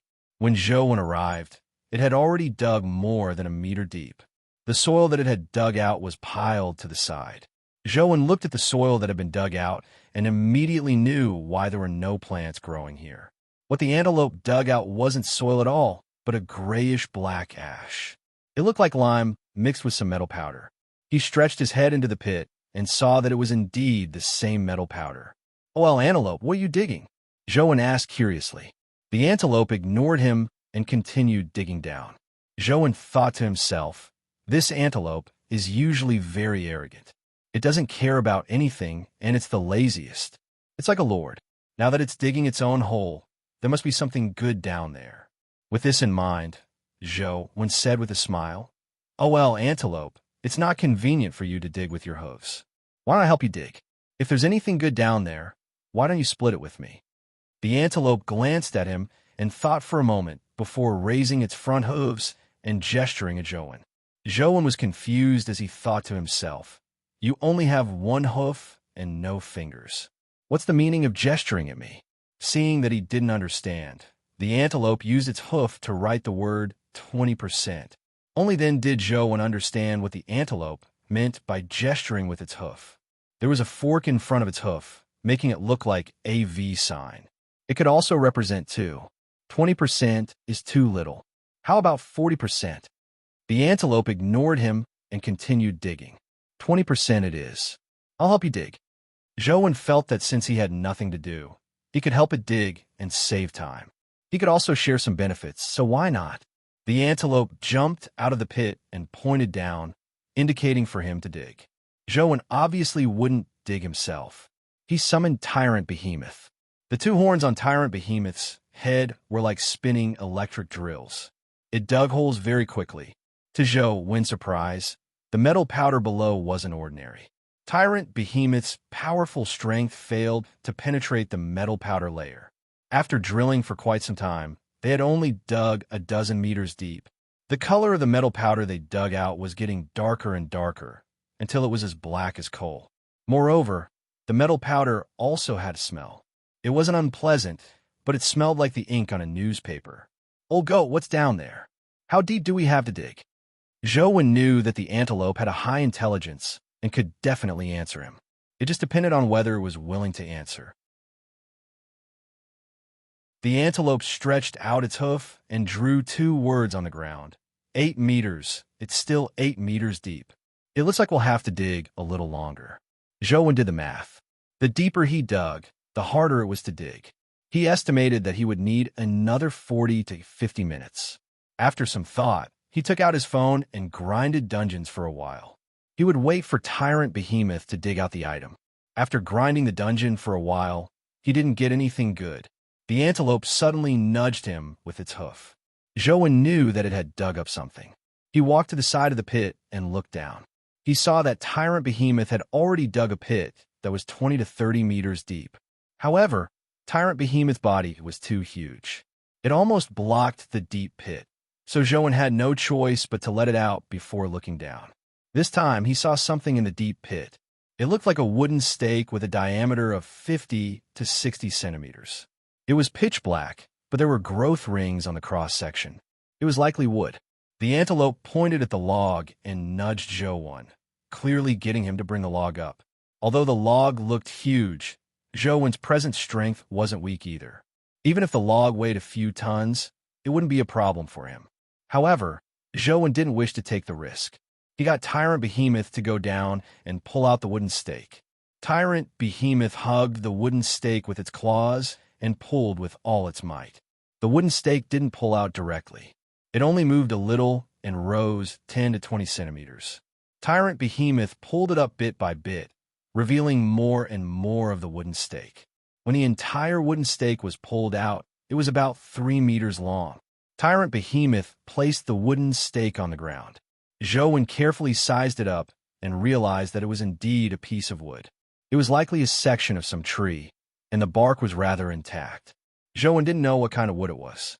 The bark and heart were black, about the same as charcoal, but it wasn't dirty at all. It was a little cold. "Oh well, antelope, is this the treasure?" Zhou asked the antelope. The antelope nodded and circled the log a few times as though it was examining something. "What's the use of this wood?" Zhou didn't discover anything special about the wood. Apart from being a little black and heavy, there didn't seem to be anything special about it. The antelope pointed at the wood and then at Zhou's shoulder, as though it wanted Zhou to carry it. "If you don't have a place to put it, I'll help you keep it. Ask me when you need it," Zhou hurriedly said. The antelope glanced at Zhou, making him feel guilty. However, he never expected the antelope to nod in agreement. Zhou was overjoyed as he reached out to lift the log. He realized that it wasn't as heavy as he imagined. He could still lift it. Zhou originally imagined that he wouldn't be able to lift it since Tyrant Behemoth had used so much strength to pull it out. Opening the chaos space, Zhou placed the large piece of wood inside. "Oh well, antelope, what's the use of that piece of wood? Tell me." Zhou wanted to get some information from the antelope. Otherwise, Even if the entire piece would landed in his pocket, it would be useless just leaving it there. The antelope ignored him and crawled out of the grass. Then it returned the way it came. Clearly, it had come to dig up the piece of wood and had no intention of disturbing Zhou Wen's route. After returning to the fork, Zhou Wen walked in the right direction and continued heading for the imperial capital. After walking for a while, Zhou Wen suddenly felt something amiss. He felt uncomfortable, but he couldn't tell what was wrong. Am I overthinking things? Zhou Wen used Truth Listener to carefully inspect his surroundings, but he didn't find anything wrong.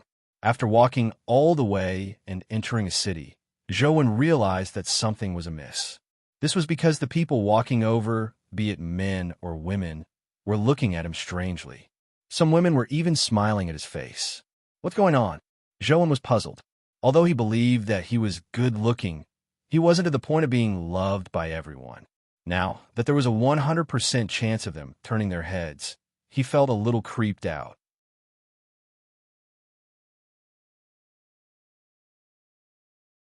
Chapter 725. Zhou Wen hurriedly found a spot with no one around and took out a mirror from the chaos space to look at his face. Zhou Wen was immediately stunned when he saw the reflection. On his originally bright and clean forehead, a pitch-black slave character had appeared. It looked as if it had been painted in ink, and it was written in a flamboyant style. It was extremely beautiful. "Oh, well, Antelope, what's going on? Are you up to no good?" Zhou Wen hurriedly rubbed it with his hand, but no matter how he rubbed it, the word seemed to seep into his flesh. Even the skin was torn, but the word was still clearly visible. "Oh, well," Antelope gave a very human-like expression before using its hooves to write a line of words on the ground. "I asked you to carry it, but you didn't. Don't blame me." "Are you talking about that piece of wood?" Zhou Wen was slightly taken aback. The antelope nodded with a faint smile as it looked at the word slave on Zhou Wen's forehead with an appreciative gaze. Zhou Wen hurriedly took the piece of wood out of the chaos space and placed it on the ground. He asked the antelope with an extremely distrustful tone, "Be honest. What is this?" The antelope looked at Zhou Wen innocently, as though it was saying, "I'm just an antelope. I can't speak." Helpless against the antelope, Zhou Wen could only grit his teeth and ask, "Will the word on my forehead disappear as long as I carry it?" This time, the antelope quickly nodded as though it had been waiting for Zhou Wen to say that. Zhou Wen tried all sorts of methods, but he failed to remove the mark on his forehead. All he could do was give it a try.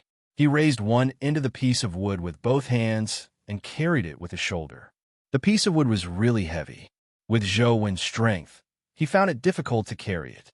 However, when Zhou Wen looked at himself in the mirror, he realized that the word slave on his forehead had really vanished.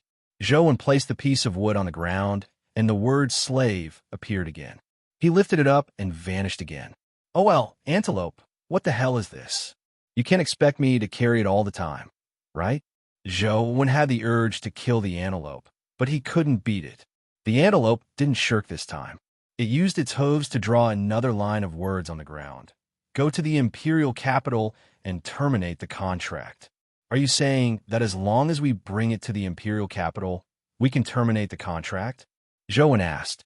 Seeing the antelope nod, Zhou Wen asked, "Then can I put it away and bring it to the imperial capital?"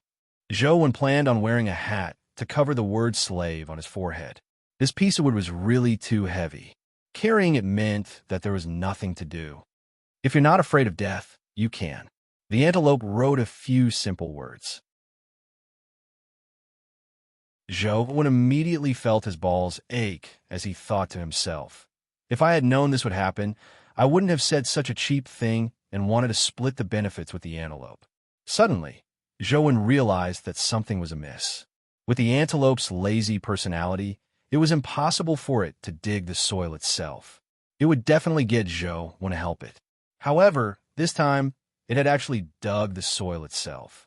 Furthermore, it had dug so slowly. Recalling the scene, Zhou Wen realized that the antelope had deliberately lured him into a trap. What kind of society is this? Even a sheep would lie? Zhou Wen was somewhat depressed. It was too late to say anything now.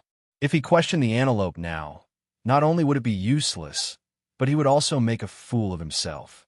Isn't it just carrying a piece of wood to the imperial capital? What's the big deal? Zhou don't have anything else, but I have strength, Zhou said as he lifted the piece of wood. It's F***king heavy. Zhou took a few steps and felt his body break out into a sweat. The piece of wood was about 3 meters long and 50 to 60 centimeters in diameter. Its density and weight were about the same as steel, making Zhou find it taxing. After walking half a street, Zhou felt that this couldn't continue. He was afraid that he would die of exhaustion before he reached the imperial capital. After some thought, Zhou summoned the great Might Vajra Bull. He carried the piece of wood and let the great Might Vajra Bull carry him. This way, he could save some strength. This isn't against the rules, right? Zhou looked at the antelope. The antelope nodded and didn't object. Zhou heaved a sigh of relief and ordered the great Might Vajra Bull to continue on his way. He wasn't in the mood to carry such a piece of wood. Now, all he wanted to do was rush to the imperial capital and get rid of the word slave on his forehead. That person is a fool, right? He's carrying a piece of wood while riding a bull? Doesn't he know how to place the piece of wood on the bull's back? You don't understand. He's showing off. What's there to show off? He's showing off his strength to be able to carry the huge piece of wood. He's showing off that his mount is ferocious and can carry him and the piece of wood together. Ha, that makes sense. However, no matter how I look at it, it feels a little silly. Wherever Zhou passed, people pointed at him as though they were looking at a fool.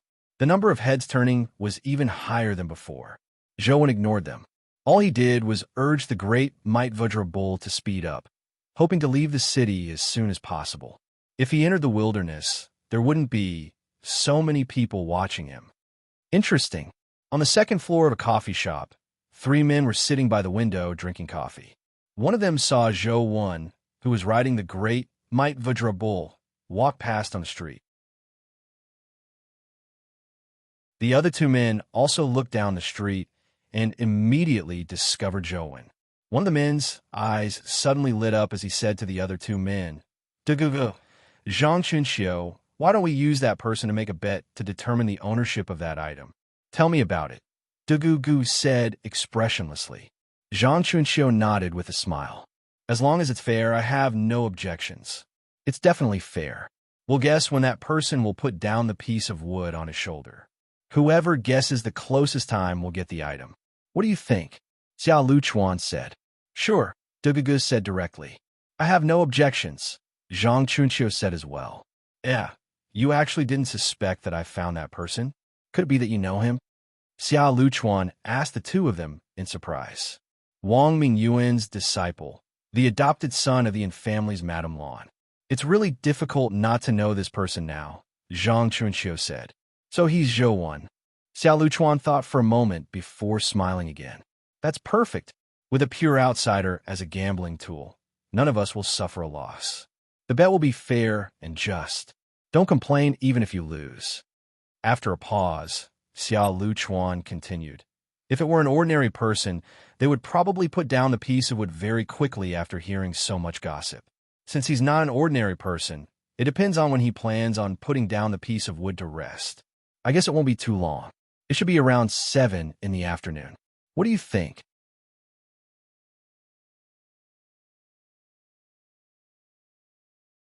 Chapter 726. It's the nearest city from here. Based on the speed of that cow, it should be able to arrive at 7 or 8 o'clock in the evening. If Zhou doesn't wish to sleep in the wilderness, it's very likely that he will stay there.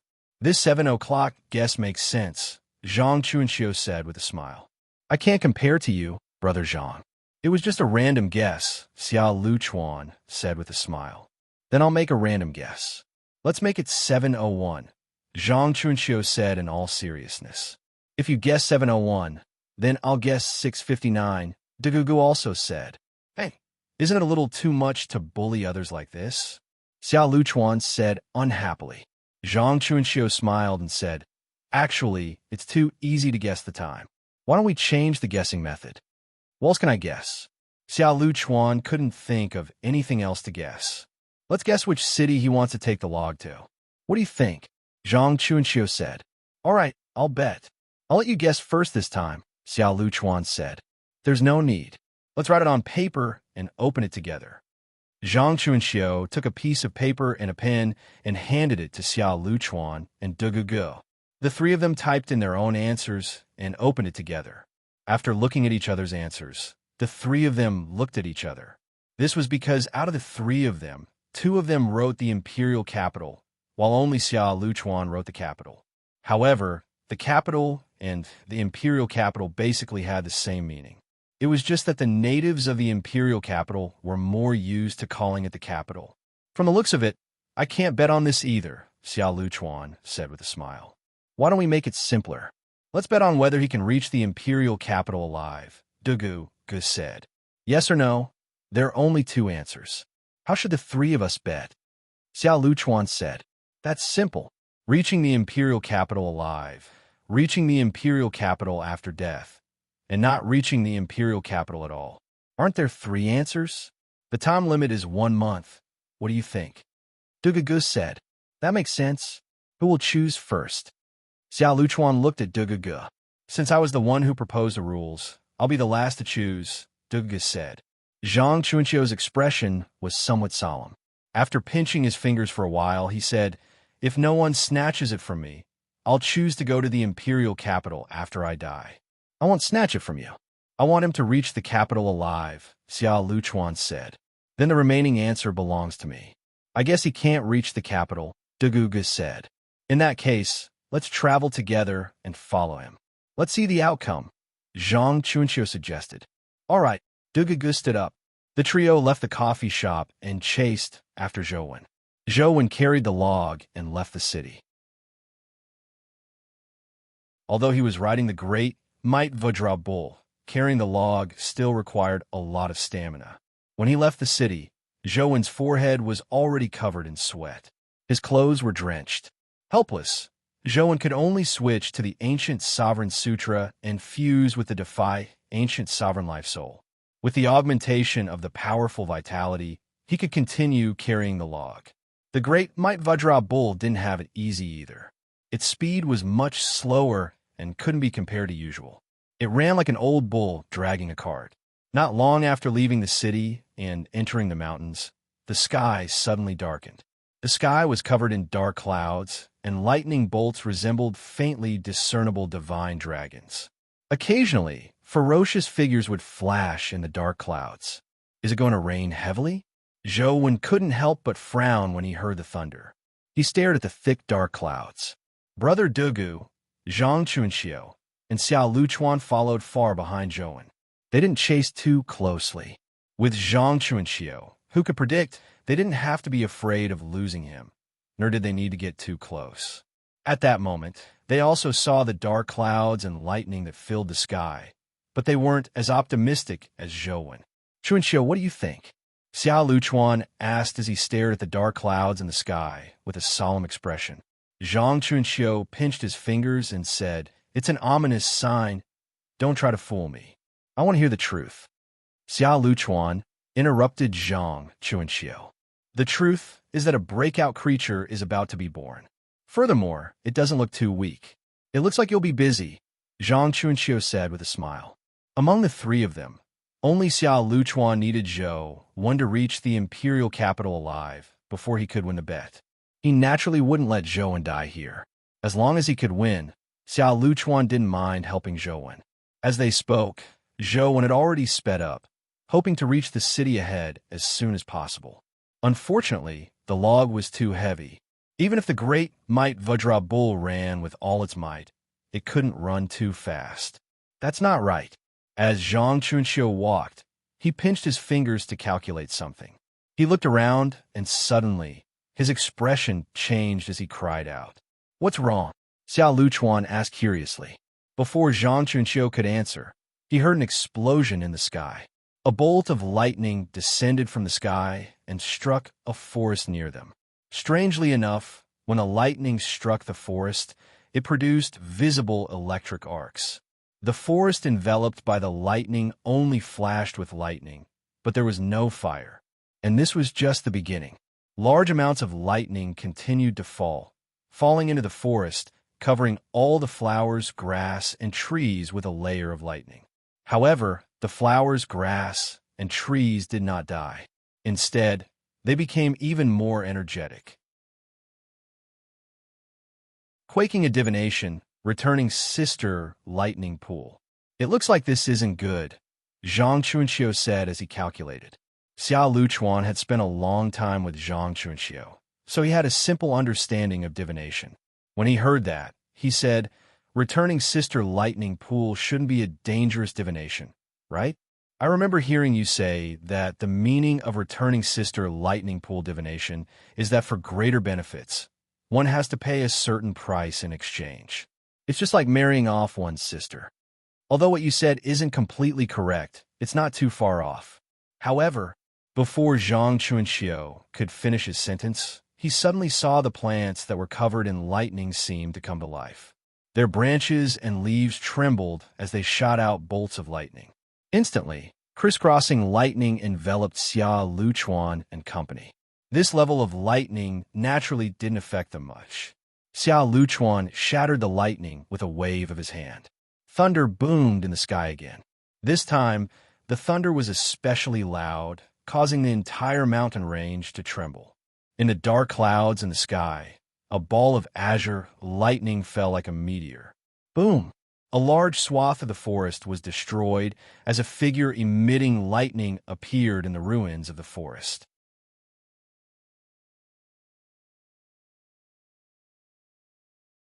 Chapter 7:27. Xia Luchuan looked over and saw a tiger with wings on its back. Azure lightning crackled on its body as though every cell was flickering with lightning. The tiger saw Xia Luchuan and company at a glance.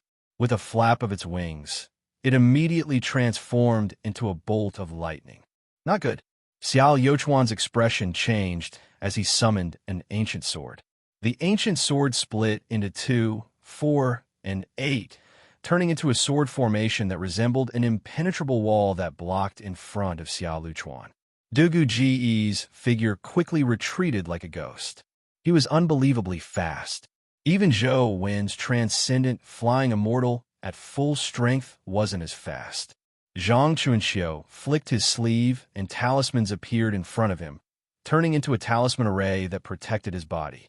Everything happened in an instant. An azure bolt of lightning tore through the sky and turned into a lightning net that instantly enveloped the sword formation and talisman array. No matter how fast Dugu Ji's movement technique was, he wasn't as fast as the lightning. He was also enveloped. Rumble. The sword formation shattered and the talismans were burned. The might of the lightning was like a heavenly punishment that could destroy everything. The three of them cried out tragically. Their bodies convulsed from the lightning and their hair smoked. Zhou Wen, who was carrying the log forward, looked behind him in puzzlement. He saw lightning flashing in the distant mountains as rumbling sounds echoed incessantly. He couldn't help but mutter to himself, "Why is this lightning so terrifying? Could it be that this lightning technique has mutated? From the looks of it, I should rush to the city ahead and find a place to stay." Zhou Wen urged the great Might Vajra bull, hoping that it could run faster. However, this fellow was so tired that he was panting. He couldn't run any faster. Zhou Wen was somewhat worried. The current dimensionalization was only limited to Earth itself and didn't involve the satellites outside. Therefore, the Federation could still ensure basic communication by using the functions of artificial satellites. If even artificial satellites were affected in the future, communication methods would be even weaker. In the distance, the sound of thunder rumbled unceasingly. One after another, lightning bolts fell from the sky. The sound of thunder was extremely frightening. Thankfully, there was no lightning around Zhou Wen. He rushed the entire way and finally arrived at a nearby city at 6 in the afternoon. Thunder and lightning rumbled in the mountains, but the city was not as scary. It was just a little cloudy, and there was a drizzle in the air. It was not cold, and when the drizzle fell on the skin, it made people feel refreshed. This city was relatively small. After the dimensional storms, the population loss was very serious. Now, the shops on both sides of the streets were rarely open. There were very few pedestrians. Most people had probably moved to big cities. This was a good thing for Joan. At the very least, there weren't that many bystanders pointing at him. Only the occasional passerby would look at him in surprise. Not long after Joan entered the city, he saw a small inn. The inn's door was open, but there was no one inside. The tables and sofas were messy, and there was a lot of dust on them. From the looks of it, the owner had already left. Joan went in and found a room. When he realized that the bed and blanket were still there, he stayed there. Anyway, he only wanted to rest for a while before continuing on his journey. He did not have high requirements for a place to stay, as long as it could shelter him from the wind and rain. Walala! Not long after Joan entered the inn, it began to rain heavily outside. The rain seemed to have been poured down by someone using a basin. In just a short while, the road was filled with rainwater. The sewers were overwhelmed. From the looks of it, I can only continue after the rain stops. Just as Joan was about to put down the log on his shoulder, the antelope suddenly pulled him and made him look at the ground. Joan looked down and saw a few words on the ground. It was obvious that the antelope had written them with its hooves. Never leave the wood. Death awaits. What exactly do you want? This place is still far from the imperial capital. I can't keep carrying it, right? Joan said gloomily. Can't you read? Don't you know that you can't leave the wood? The antelope looked at Joan in disdain and wrote another line of words on the ground with its hooves. So that's how it is. As long as my body doesn't leave the wood, it's fine. Joan placed the log on the ground and sat on it. His body was severely drained, so Joan could finally heave a sigh of relief. The log was extremely heavy. Even though he had used the power of the Defy ancient sovereign life soul, he still felt that his body couldn't take it. Since he couldn't leave the wood, he didn't even need a bed. Joan pulled a blanket over him and lay on the log to sleep. The antelope slept comfortably on the bed. The chick also slept on the bed and even used its beak to cover itself with a blanket. The rain outside was so heavy that Joan didn't dare rashly set off. He planned on leaving after the rain stopped. The ball isn't played like that. Joan was sleeping soundly when a voice suddenly sounded, nearly giving him a fright.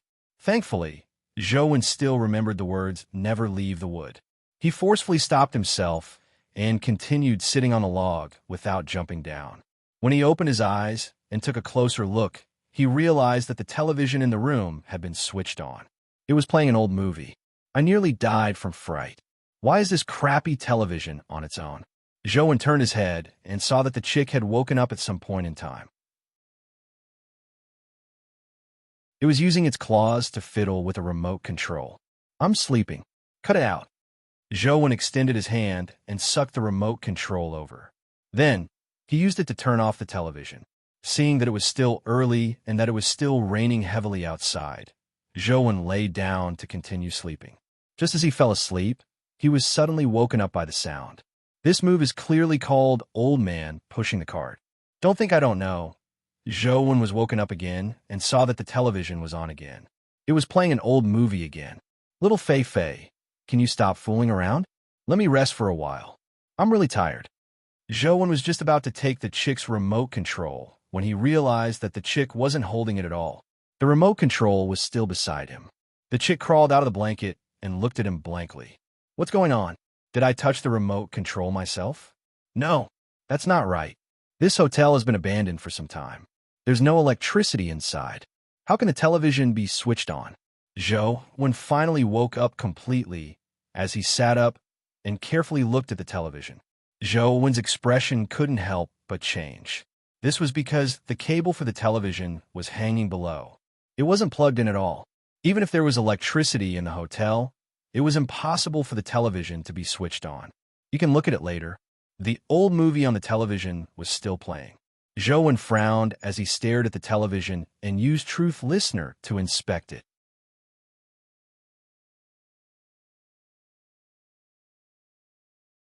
Chapter 728. Truth Listener's ability allowed Joan to directly hear the internal structure of the television. However, Joan didn't know much about circuit boards, so he didn't see any problems. He didn't find any companion beasts or dimensional creatures inside, but he realized that there was an electric current flowing inside. It's impossible that there's no problem.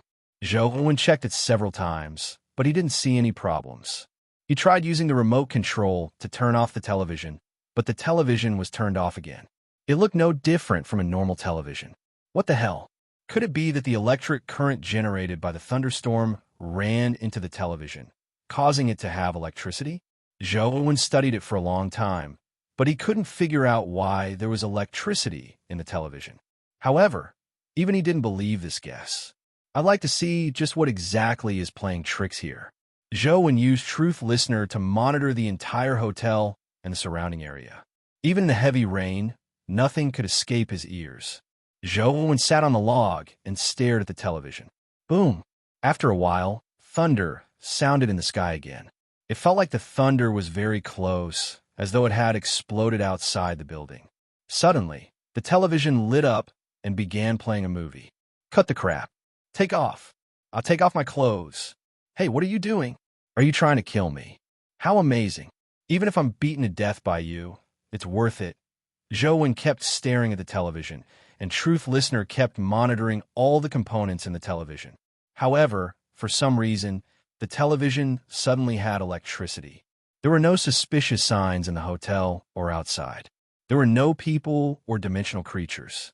Strange. Could it be that the lightning outside was transmitted into the television? Zhou felt that this matter wasn't reliable. Ignoring the fact that lightning couldn't be transmitted in, even if it could, it would only damage the components. It was impossible for the television to work normally. This time, Zhou didn't switch off the television. He just sat there and watched. The television was really full of electricity. After watching for a while, it was still playing. Who can be worse than me? A person on the television asked the heavens before collapsing to the ground. Zhou couldn't help but laugh when he saw this. Although he found this matter rather odd, this old movie was quite funny. Even if someone is really up to no good, if I leave this place now and enter the heavy rain, I might end up being ambushed. I'll just wait and see. Zhou decided not to turn off the television. He switched it on and slept on the log. Truth Listener's ability was constantly on. If there was any commotion, Zhou would immediately know. His essence energy art had also switched to Tao Sutra. With the heaven-opening scripture of the highest elder life soul, he had some protection. The television kept playing old movies, one after another, but other than that, nothing else happened. In the middle of the night, Zhou suddenly heard footsteps coming from the inn's entrance. He immediately woke up. With Truth Listener's ability, he immediately saw a strange person run in. The person's clothes were tattered. His hair was char-black, and he looked like he had just been struck by lightning.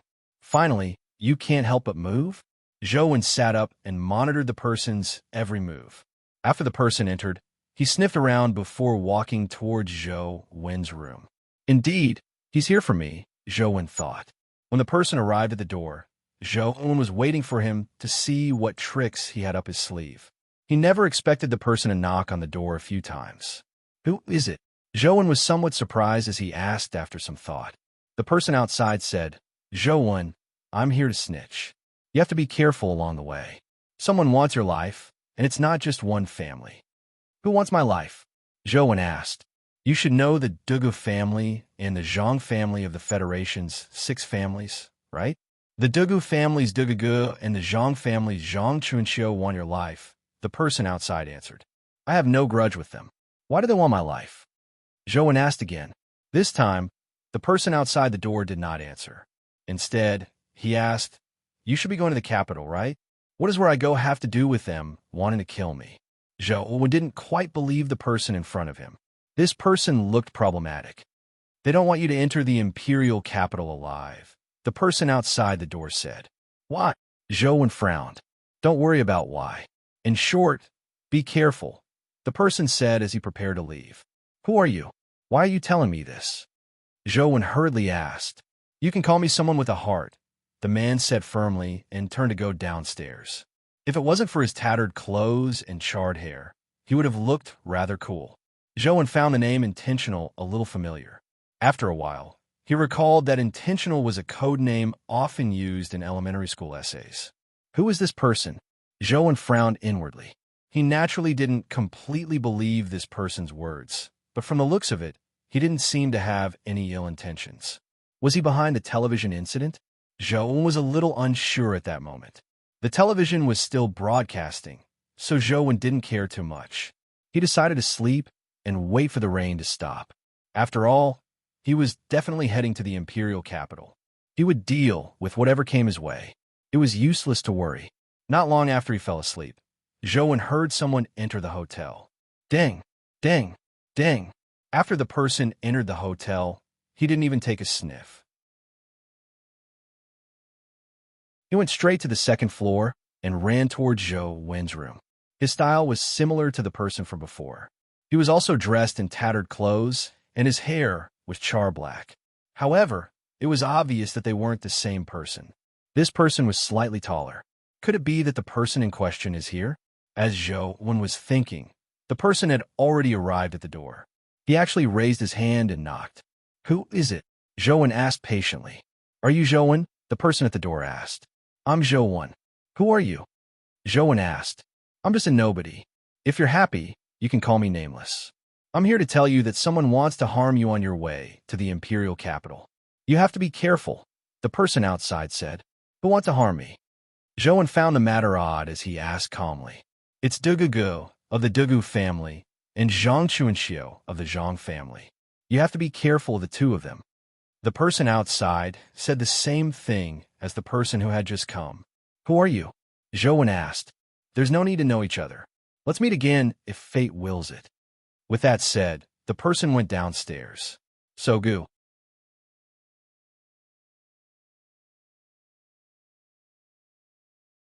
Chapter 729. What the hell are these people up to? They were already struck by lightning, but they still came to tell me to be careful of a sneak attack? In this world, has the awareness of humans reached such a high level? Zhou Wen didn't believe that there was such a good thing. Those two shouldn't be from the same place. Otherwise, they would only need to come once. There's no need for both of them to come. However, from the lightning scars on their bodies, it seems like they have experienced similar injuries. What's going on? Zhou Wen thought about it, but couldn't figure it out. If it were anyone else, they definitely wouldn't be able to sleep after such a ruckus. Thankfully, Zhou Wen wasn't someone who was afraid of a ruckus. He lay down and continued sleeping. After a while, he fell asleep again. After the person with the intention and the nameless person came, the thunderstorm lessened a lot. Then it gradually stopped. When Zhou Wen woke up in the morning, the rain had already stopped. He didn't know when the television had been switched off. Could it be that it's really because of the thunderstorm that the television can operate on its own? Although Zhou Wen didn't believe it, there was no better explanation. His phone suddenly rang. Zhou Wen took out his phone and saw that it wasn't Sheng. "Young Master One, are you in Weiwei now?" And Sheng asked directly. "Yes, how do you know?" Zhou Wen asked in puzzlement. "The Bureau has already found your whereabouts." "I'm afraid this trip isn't appropriate," and Sheng said. "I have to make a trip to the imperial capital." "Don't worry, I'll be careful." Zhou Wen had no choice. If it were any other time, he would definitely have turned around and returned to Luoyang. At most, he wouldn't go to the imperial capital. However, with such a piece of wood on him, if he didn't go to the imperial capital, how was he to spend his days being bound to the wood? What was worse was that being bound to the wood was only the standard when resting. If Zhou Wen wanted to move, he had to carry it. Who could stand it? If young master Wen insists on going, it's best you change your route and speed. I've revised the route for you. And Sheng sent a document to Zhou Wen. Zhou Wen chatted with Sheng for a while before opening the document, and Sheng had sent him. He wanted to know what to do next, but when he opened the document, his eyes widened. The content of the document was not a map at all, but a dynamic emoticon. It was a picture of two tall, well-built men wearing only briefs. One had his arm around the neck, and the other had his arm around the waist. They were dancing close to each other. Zhou Wen was instantly dumbfounded as his expression turned odd. He must have sent it wrongly. But why wouldn't Sheng have such a picture? Could it be? Zhou Wen shuddered and hurriedly shook his head to deny his thoughts. He sent a message to Sheng and asked, Sheng, did you send the wrong document? Didn't you send a road map? And Sheng quickly replied, No, it's a motion picture.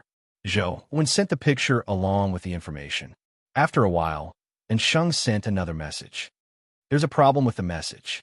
I didn't send it wrong, but the message you received isn't right. The reason is unknown. It's no longer safe to use my route. I'll send you a few route maps next. You can choose which route to take. Don't tell anyone the route, including me. All right. Zhou Wen nodded, and Sheng directly sent a simple map over. It was obvious that it was hand-drawn. They were all routes to the imperial capital from where he was. He could choose one of them, as the communication might be hijacked, and Sheng didn't say too much. He told Zhou Wen to be careful before ending the communication. Zhou Wen studied the map and chose a route to continue his journey. In a cave in Chess Mountain, a seductive woman was chained up. She was fiddling with some experimental equipment as though she was doing some research. The phone beside her rang. The woman glanced at the screen and realized that the message was from Zhou Wen. With a thought, an invisible force immediately controlled the phone to open the message. The phone automatically flew in front of the woman, allowing her to see the message clearly. The woman immediately frowned when she saw it.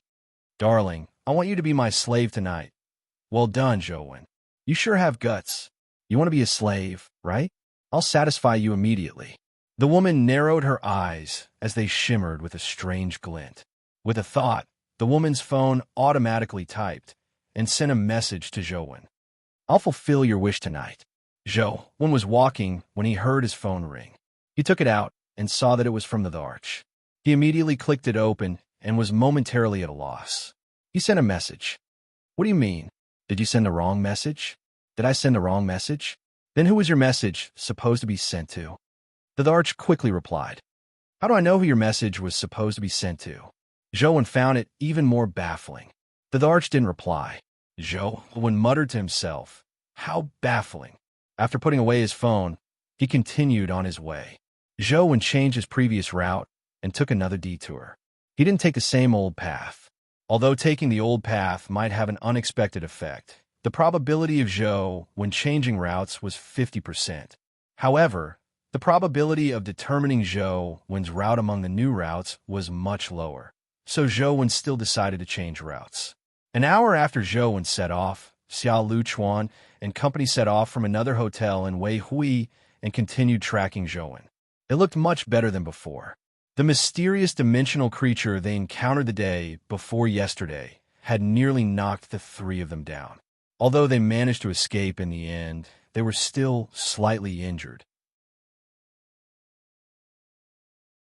With Zhang Chuanqiu's divination, they slowly followed behind, not afraid of losing Zhou Wen. "I was really unlucky yesterday to encounter such a terrifying dimensional creature. Thankfully, I was smart enough to run fast enough," Xiao Luchuan said gloomily. Zhang Chunqiu pondered for a moment and said, "I did a divination when I came out today." "What do you mean?" Xiao Luchuan asked. "Today's divination is still about Sister Returning Lightning Pool," Zhang Chunqiu said. "No way. Will something similar happen today?" Xiao Luchuan frowned. "I hope not. Logically speaking, this Sister Returning Lightning Pool isn't a dangerous divination. However, this matter seems a little odd. It's best to be careful," Zhang Chunqiu said. The three of them left the city and followed Zhou Wen's path for less than 2 hours before they felt that something was amiss. In the mountains, there seemed to be pairs of eyes spying on them, but when they looked carefully, they didn't discover any dimensional creatures or humans. "Don't tell me there's something wrong again." Xiao Luchuan felt uncomfortable.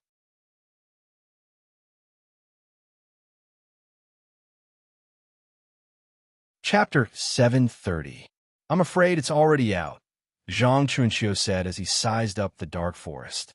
Dugugu did not say a word, but many tiny insects on his body flew into the mountain forest. Although the Gu weren't at the mythical stage, they had their own concealment techniques. They were small, making it difficult for ordinary creatures to discover them. However, after the Gu entered the forest, they instantly lost contact with Dugugu. No matter how Dugugu summoned them, he couldn't obtain their memories. This made Dugugu's expression turn ugly. "Let's go." As Dugugu spoke, he spread his pair of insect wings and wanted to retreat back the way he came. Xia Luchuan also summoned his ancient sword and used sword kinesis flight. His straight-line speed wasn't slower than Dugu Ji's. Zhang Xunxiu wasn't slow either. He took out a talisman and was about to escape underground. However, just as the three of them were halfway through their actions, they saw a pair of ghostly eyes open in the pitch-black forest. The eyes stared at them, and they felt their minds go blurry. They were so sleepy that they couldn't even open their eyes. Bam! The three of them fell to the ground and were drowsy. No matter how they struggled, their eyelids slowly closed. As Zhou walked ahead, he felt that the surrounding forest was especially quiet today. However, it was different from the path the antelope had taken him through previously. Although this path was quiet, there were many animals. However, the animals seemed especially lazy and were still sleeping. Zhou felt that something was amiss as he walked carefully. However, he didn't encounter any problems along the way. By the time he arrived at the next small city, the sky had already darkened. After carrying the wood for an entire day, Zhou felt very tired. He found an inn in this small city and stayed there. This small city was similar to the previous one. Almost everyone had left. Zhou randomly found an empty inn, and no one asked him for money. That night, Zhou slept very soundly. When he woke up, he stretched his back and was filled with energy. Nothing strange happened that night. Unlike the inn from before, the television didn't automatically turn on. However, Zhou felt that something was amiss. His chest seemed especially heavy. He looked down and immediately screamed. For some reason, the clothes in front of his chest were pushed up as though there were two huge papayas stuffed inside. Zhou hurriedly pulled open his clothes and immediately discovered two things that shouldn't have appeared on him. How could this be? Zhou realized that his voice had become extremely feminine. He hurriedly took out a mirror and looked at himself. He immediately realized that he had become a woman. Zhou immediately recalled the message the Arch had sent him and hurriedly took out his phone to send the Arch a message. The Arch, did you turn me into a woman? Yes. The Arch quickly replied and admitted it readily. Why? I haven't offended you recently, have I? Zhou asked as he held back his anger. Don't you know why? The Arch asked. I really don't know. Can you just tell me why? Zhou felt that something was amiss. From the Thearch's tone, it seemed like he had provoked the Arch first. However, he hadn't contacted the Arch recently, nor had the Arch contacted him. Did you forget the message you sent so quickly? Is there a need for me to say anything? The Arch replied, I really don't know what's going on. I'm begging you, all right? Just tell me what message I sent you. Zhou increasingly felt that something was amiss. When the Arch heard Zhou say that, she seemed to realize that something was amiss. With Zhou cowardly personality, how could he court death and send such a teasing message? The Arch thought for a moment and sent a screenshot of the previous message to Zhou. Darling, I'm going to make you my female slave tonight. Zhou face darkened when he saw the screenshot. He originally wanted to say that it wasn't sent by him, but looking at the chat history on the screenshot, it was indeed sent by his account. It's no wonder the Arch is so angry. So that's how it is. But I've never sent such a message. If the Arch wants to mess with me, there's no need to go through so much trouble to send me such a fake message. Could it be that my account was hacked? Someone used my account to send a message to the Arch? Zhou was suspicious. The Arch, that message really wasn't sent by me. How could I send you such a message? Someone must have stolen my account and sent you that message. Zhou wanted to explain the matter clearly and get the Arch to quickly transform his body back. He really couldn't go out and meet others like this. What do you mean when you say that it's impossible for you to send me such a message? The Arch replied, You are a flower. How can I have any thoughts about a flower? The Arch, believe me, even if I tease a sow, I wouldn't dare tease you. Quickly transform me back, Zhou explained. It was fine if Zhou didn't explain, but after explaining, the Arch became even angrier. She coldly replied, Just wait. You will recover on your own. Then, the Arch didn't reply to Zhou's message. After some thought, Zhou couldn't figure out what had gone wrong. She was fine just now, so why was she suddenly unhappy? However, thankfully, he could recover. It was probably about the same as the last time he transformed into a cat. He would recover after some time. Zhou didn't leave either. He planned on staying in the hotel and waiting for the transformation to end. During this period of time, Zhou restored his phone to its factory state. Then, he downloaded the software again and changed the password. He used all the methods he could to prevent his account from being stolen again. As usual, Feng Shuyan was practicing his saber techniques. Suddenly, his phone rang. Feng Shuyan typically didn't pick up the phone or look at messages when he was practicing his saber. However, when he heard that the message was a ringtone he had specially set and that it was likely from Zhou, Feng Shuyan stopped practicing and picked up his phone to take a look. Indeed, the message was from Zhou. Feng Shuyan clicked open the message, and his expression immediately turned odd. There was once a sincere love in front of me, but I didn't cherish it. When I lost it, I regretted it. This is the most painful thing in the world. If the heavens can give me another chance, I will say 3 words to you. I love you. If I have to add a time limit to this love, I hope it's 10,000 years. Feng Shuyan looked at the message in a daze as his expression turned extremely complicated. Why is this happening? Why would Coach do this to me? How can I reject Coach without hurting his pride? Feng Shuyan thought in a dilemma.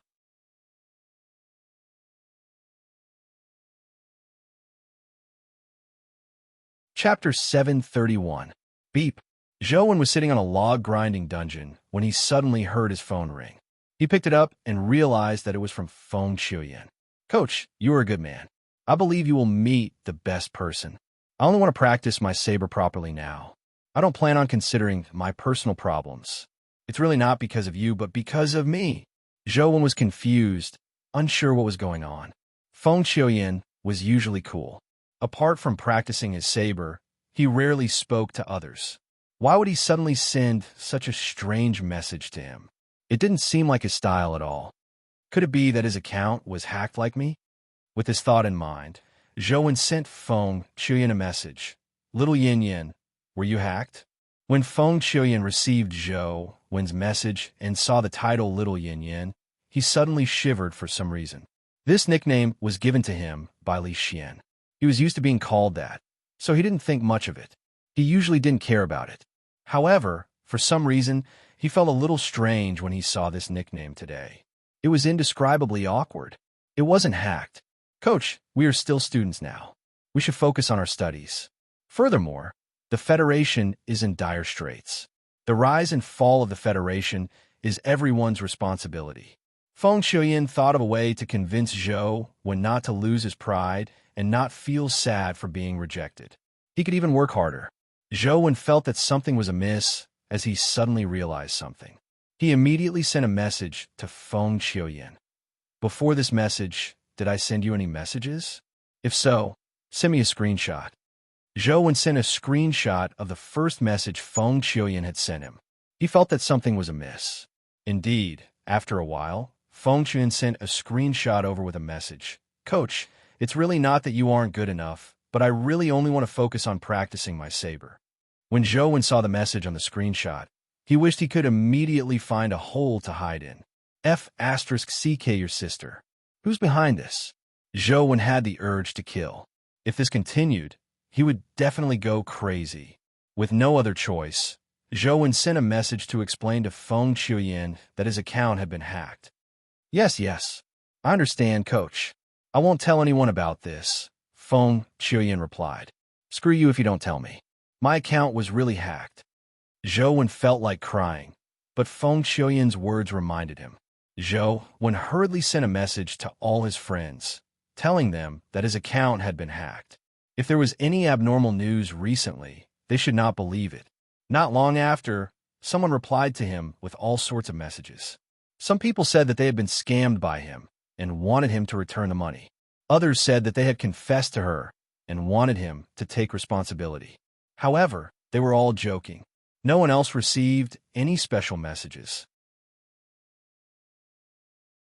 Only then did Zhou heave a sigh of relief. Zhou switched off his phone before considering the entire matter. He felt that something was amiss. It didn't seem to be as simple as having his account hacked.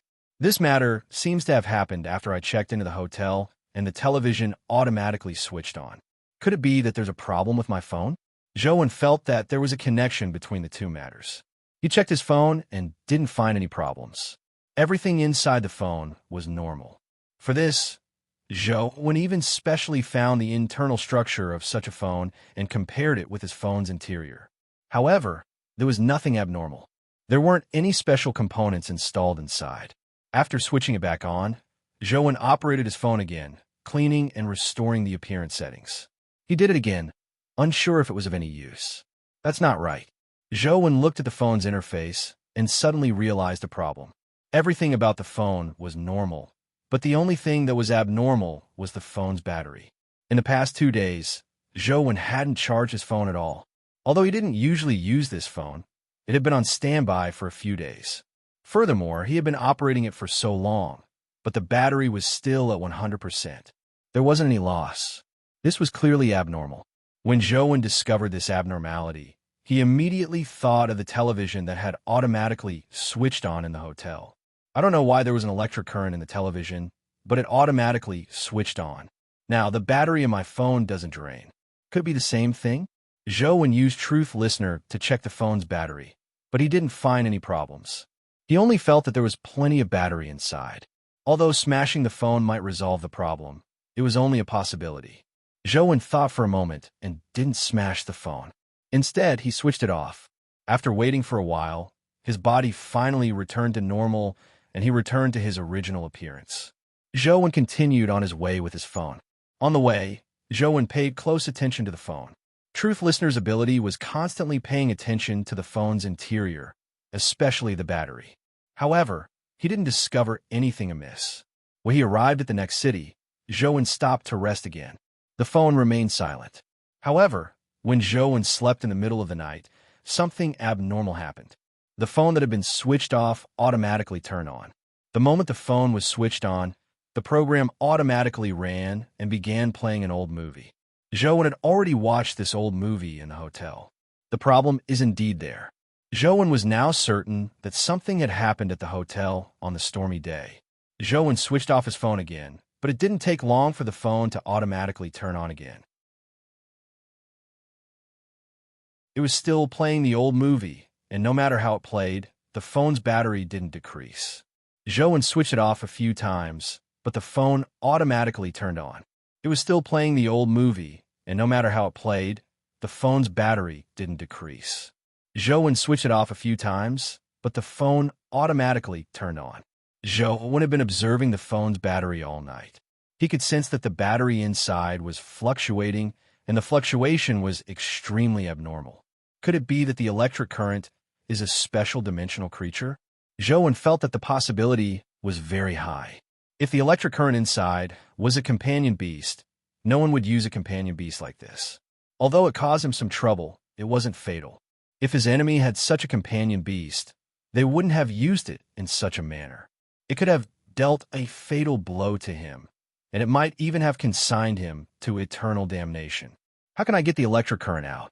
Joan looked at the phone and thought to himself, how could he determine if there was a dimensional creature inside?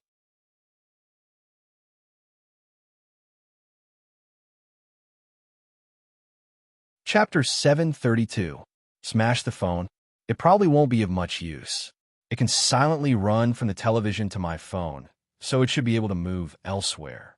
That way, it will be even harder to find it. Now that it's in the phone, at least I know where it is, Joan thought to himself. What kind of dimensional creature is this? A pure electric creature? Joan used Truth Listener to monitor it, but all he could sense were electric fluctuations. He couldn't hear anything else. Joan thought about it carefully. In the past, the electric elemental creatures he knew were all existences with powerful destructive powers and were especially ferocious at roasting meat. However, this was the first time Joan had seen an electric elemental creature that could enter and control electronic products. It could even use his software to send messages. He had never even heard of it before, much less seen it. If it was a traditional electric elemental creature, even if it was at the mythical stage, one could blast it apart head-on. However, such a sneaky fellow wasn't easy to deal with. Joan was momentarily at a loss for a solution. He wanted to use his phone to contact the Arch and ask if she knew the origins of this strange electric elemental creature, but he was afraid that the information would be tampered with. When that happened, he didn't know what kind of trouble it would cause. After dawn, Zhou carried the log to the phone store. There were very few people in this small city. Zhou walked around for half a day and almost circled the city before finally finding a phone store. He bought a few new phones and new SIM cards. After returning to the hotel, Zhou placed the new phones in front of him and used Truth Listener to monitor the internal electric currents of the phones. Only his original phone had a strange electric current fluctuation.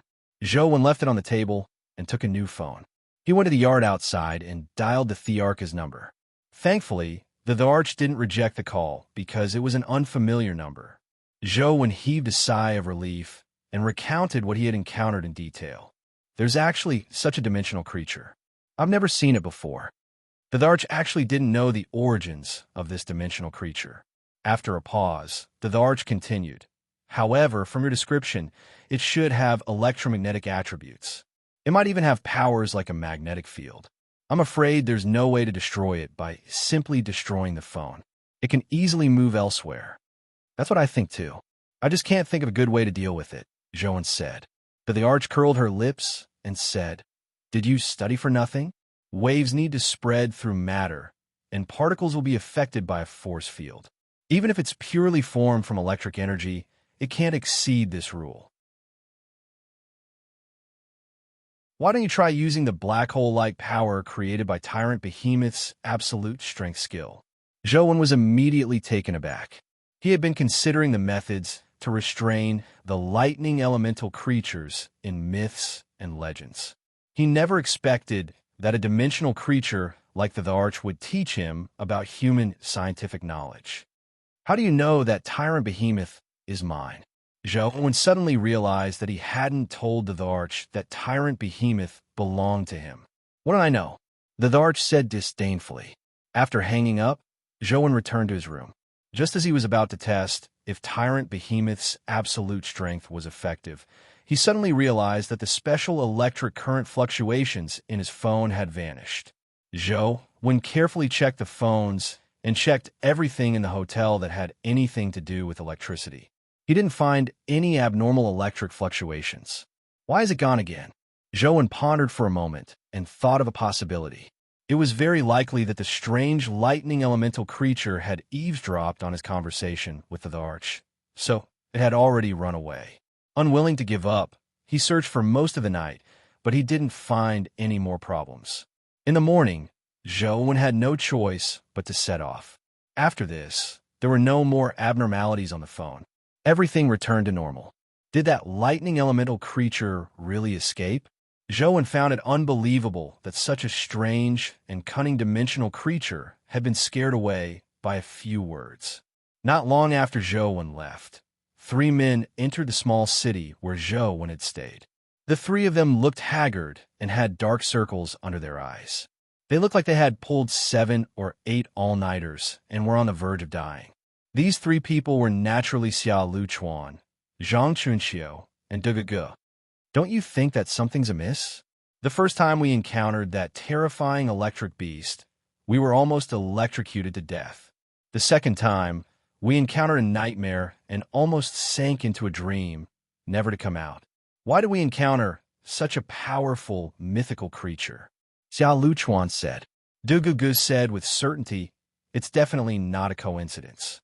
Zhang Chunxiu pondered for a moment and said, "I think this might have something to do with Zhou.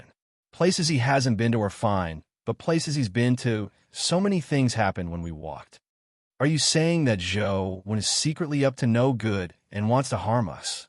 Xia Luchuan frowned. "That's not it. He probably doesn't know that we're here. After all, it was a coincidence that we bumped into him previously," Zhang Chunxiu said. "Then what do you mean?"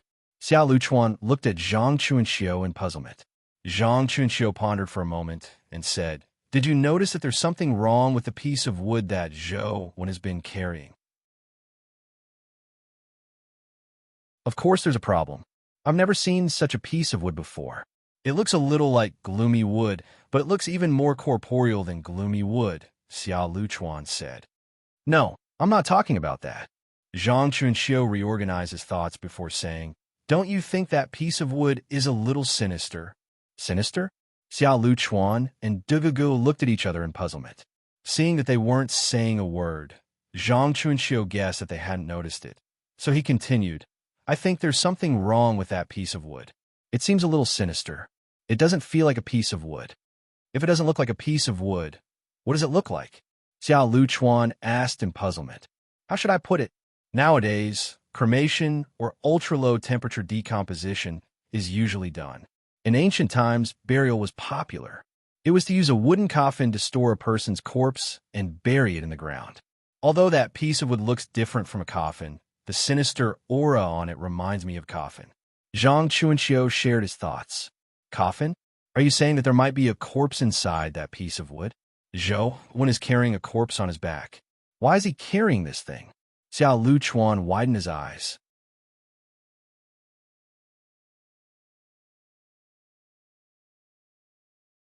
Chapter 733. I only said that the log gives me the feeling that it's a coffin, but I didn't say that it's definitely one. It might not be. Even if it's true, there might not be a corpse inside. Even if there's a corpse, it might not be a human corpse, Zhang Chunxiu said in a roundabout manner. Then isn't it the same as not saying anything? Are we still following? Xiao Luchuan asked. Of course. This concerns the ownership of the guardian. It doesn't matter if you follow or not, but I have to see the outcome with my own eyes, Zhang Chunxiu said. In that case, what are we waiting for? Let's go, Xiao Luchuan said. The three of them set off again. However, this time, they deliberately lagged behind, even though they were a little further away from Zhou. However, not long after, they felt that something was amiss. There seemed to be a cold wind blowing in the surrounding fields, causing their hearts to tremble. Old Zhang, why do I feel that something's amiss? Do another divination, Xiao Luchuan said. As he said, Zhang Chunxiu did another divination before his expression turned odd. Xiao Luchuan and Dugugu knew that the situation wasn't good when they saw his expression. They hurriedly asked, what's going on? The divination is still sister returning lightning pool, Zhang Chunxiu said with a bitter smile. Xiao Luchuan and Dugu Ji's expressions changed as well. During the first sister returning lightning pool, they had encountered an electric beast. During the second sister returning lightning pool, they had encountered a nightmare. Now it was happening again. This sister can't get married. What's wrong? Xiao Luchuan said gloomily. Xiao Youchuan's words suddenly gave Zhang Chunxiu an idea. He said in surprise, do you think the divination of sister returning lightning pool is related to that log? What do you mean? Xiao Luchuan and Dugugu didn't understand. If my previous guess isn't wrong, that log is really something similar to a coffin. Do you think there might be a woman inside? Zhang Chunxiu said in a bold and imaginative manner. What woman? If it's really a coffin, there should be a female corpse inside, Xiao Luchuan corrected. It doesn't matter if it's a woman or a female corpse. In the past few days, no matter how I did the divination, the result is sister returning lightning pool. I think this matter definitely has something to do with that log. The more Zhang Chunxiu said, the more he felt that he was right. Xiao Luchuan was about to say something when he suddenly heard a roar. The field beside him cracked open as a huge earth dragon crawled out. Zhou walked ahead. Although he felt that the atmosphere was somewhat odd along the way, he didn't encounter anything strange other than the electric-type dimensional creature. Zhou wasn't in the mood to look at the other dimensional zones. He walked whenever he could, and when he couldn't, he rested. He kept rushing towards the imperial capital, hoping to send the crappy piece of wood out as soon as possible. Zhou was fine, but Xiao Luchuan and company, who were following behind him, suffered. Along the way, they were like Trippiaka seeking scriptures. They experienced all sorts of hardships and nearly lost their lives a few times. In the end, Xiao Luchuan couldn't take it anymore. He decided to take a detour back to the imperial capital's Xia family. Zhang Chunxiu decided to continue following, but Brother Dugu didn't plan on following. Young master, everyone is here. When shall we begin? The Dugu family members came before Dugugu and bowed. Young master, everyone is here. The plan is temporarily cancelled, Duguga said. Everyone was stunned, and one of them asked, Young master, why did you cancel it? This is related to whether or not you can contract with the Guardian. It's hard to explain in a short period of time. I'll explain this matter to the clan's elders. Just do as I say, Duguga said. Yes. Everyone had just arrived, but they didn't even sit down. All they could do was turn around and leave. Xiao Luchuan rushed all the way back to the Xia family. He wasn't really afraid that he would encounter danger if he followed behind, but because he had already received news that the Xia family was preparing to attack Zhou when before he entered the imperial capital. Xiao Luchuan wanted to rush back and convince Xia Dongyue to give up on this operation. The piece of wood Zhou one was carrying was indeed a little odd. Xiao Luchuan was afraid that the Xia family would fall here again. Xiao Luchuan traveled light and chose the closest path. He returned to the imperial capital much earlier than Zhouwen. Luchuan, why are you back? Didn't I tell you to follow Zhouwen? Xia Dongyue couldn't help but frown when he saw Xiao Luchuan. Uncle Yu, can we cancel this operation? Xiao Luchuan rushed back because he might not be able to convince Xia Dongyue over the phone. He wanted to clarify the matter in person. Why should we cancel it? Xia Dongyue asked Xiao Luchuan. Zhou carried an odd piece of wood to the imperial capital. That piece of wood has a strange background and is very odd. I'm afraid that something will happen if we touch him now, Xiao Luchuan said. A piece of wood? Xia Dongyue was somewhat puzzled. Xiao Luchuan had always been fearless, so why was he so cautious over a piece of wood? This was completely different from the Xiao Luchuan that Xia Dongyue knew. Xiao Luchuan recounted what had happened when the three of them followed Zhouwen. Zhang Chunxiu speculated that the terrifying mythical creatures we encountered on the way were related to that piece of wood. I think it's very likely, Xiao Luchuan said. That sounds reasonable, but even so, it doesn't mean that we can't touch Zhouwen. We chose to take action near the imperial capital. The dimensional zones here are under our control. There's no need to worry about breakout creatures causing trouble, Xia Dongyue said after some thought. Uncle Yu, why take such a risk? The entire Federation knows about the grudge between Zhou Wen and the Bureau. There's a high chance that he came to the imperial capital this time because of the Bureau. Why should we be the vanguard of the Bureau? Xiao Luchuan continued persuading. Xia Dongyue shook his head and said, This is the old master's idea. You know his temper. No one can change his mind once he has decided on something. When Xiao Luchuan heard the words, old master, his heart turned cold. He knew that this operation was already a foregone conclusion. It probably couldn't be changed. Luchuan, you don't have to worry too much. Although that piece of wood might be a little strange, with our Xia family's heritage, there's no need to care about that. It's just Zhouwen. It won't be difficult to take him down. Xia Dongyue patted Xia Luchuan on the shoulder and said, Since you're back, stay at home and rest. I'll get someone from the East Courtyard to handle this matter. I hope so. Xiao Luchuan had a nagging feeling that this matter wouldn't succeed so easily, but there was nothing he could do. The Xia family's old master was a supreme existence in the Xia family. Even Xia Dongyue, who had already become a member of parliament, didn't dare disobey him. No one could persuade him.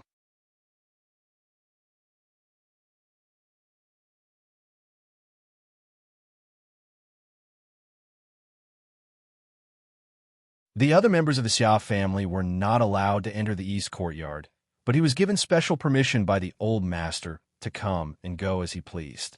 Back then, Xiao Luchuan could be said to have gotten whatever he wanted. Even if he plucked the flowers and plants personally planted by the old man would only chuckle and never punish him. However, after the age of 15, Xiao Luchuan rarely went to the East Courtyard. Although his privileges were still there, he was unwilling to go again. Stepping into the familiar garden and looking at the familiar decorations and flowers, Xiao Luchuan's emotions were indescribably complicated. Little Chuan, East Peak has already told me about you. Don't worry. I'll let Zhouwen enter the imperial capital alive and let you win the bet and obtain the chance to contract a guardian. A white-robed elder sat in the stone pavilion and was feeding the carp in the pond beside the stone pavilion. Thank you for the trouble, Xiao Luchuan said with a slight bow. He was a fearless person who dared to do anything, But he didn't dare act rashly in front of this old man. As the elder fed the fish, he continued, "It's not much effort. It's just a matter of slowing down. After you contract a guardian, I want you to personally bring Zhou Wen back to me. Can you do it?" "Old master, everyone around you is stronger than me. Why must I go?" Xiao Luchuan asked. "If you're unwilling, let Xinyue go," the elder said indifferently. Xiao Luchuan opened his mouth as though he wanted to say something, but in the end, he didn't say anything. All he did was nod. "I got it. I'll bring Zhou Wen back. Remember, you're the future master of the Xia family. No matter how strong the people below are, they are ultimately subordinates," the elder said. "Luchuan understands," Xiao Luchuan said with his head lowered. Zhou Wen rushed to the imperial capital and didn't encounter anything strange. Apart from the fact that the log was too heavy and made it difficult for him to travel, there wasn't any trouble. When Zhou Wen saw the word imperial capital from afar, he couldn't help but heave a sigh of relief. "Oh well, antelope, where should I place this log when we reach the imperial capital?" Zhou Wen asked the antelope. The antelope rode on the ground with its hooves, "Stand at the peak of Forbidden City." When Zhou Wen saw the words written by the antelope, his eyes widened. The imperial capital's Forbidden City was now a very special dimensional zone. It was also one of the dimensional zones that the Xia family valued the most. Its importance wasn't inferior to the ancient sword tomb. According to what Zhou Wen knew, ever since the dimensional storms, the Xia family had sealed off the Forbidden City dimensional zone, preventing anyone from approaching. If he wanted to enter, it wouldn't be difficult for him to enter with the invisibility cloak's ability. However, it was impossible for him to carry such a huge fellow into Forbidden City without anyone noticing. He would definitely have to clash with the Xia family. "Oh well, antelope, are you really not deliberately scamming me?" Zhou Wen seriously suspected that it was because he had forcefully pulled the antelope out to accompany him on the journey that the antelope had deliberately scammed him. The antelope ignored him and stepped over the imperial capital's boundary stone. Zhou Wen had no choice but to follow. He had no other choice. Zhou Wen seldom went out, so he had never seen a city as big as the imperial capital. Compared to it, Luoyang appeared a little small in terms of scale and number of people. As there were too many people, Zhou Wen didn't ride the great Might-Vidra bull. He carried the log and walked forward. Although this was the imperial capital, they still looked over when they saw Zhou Wen carrying such a huge log on the street.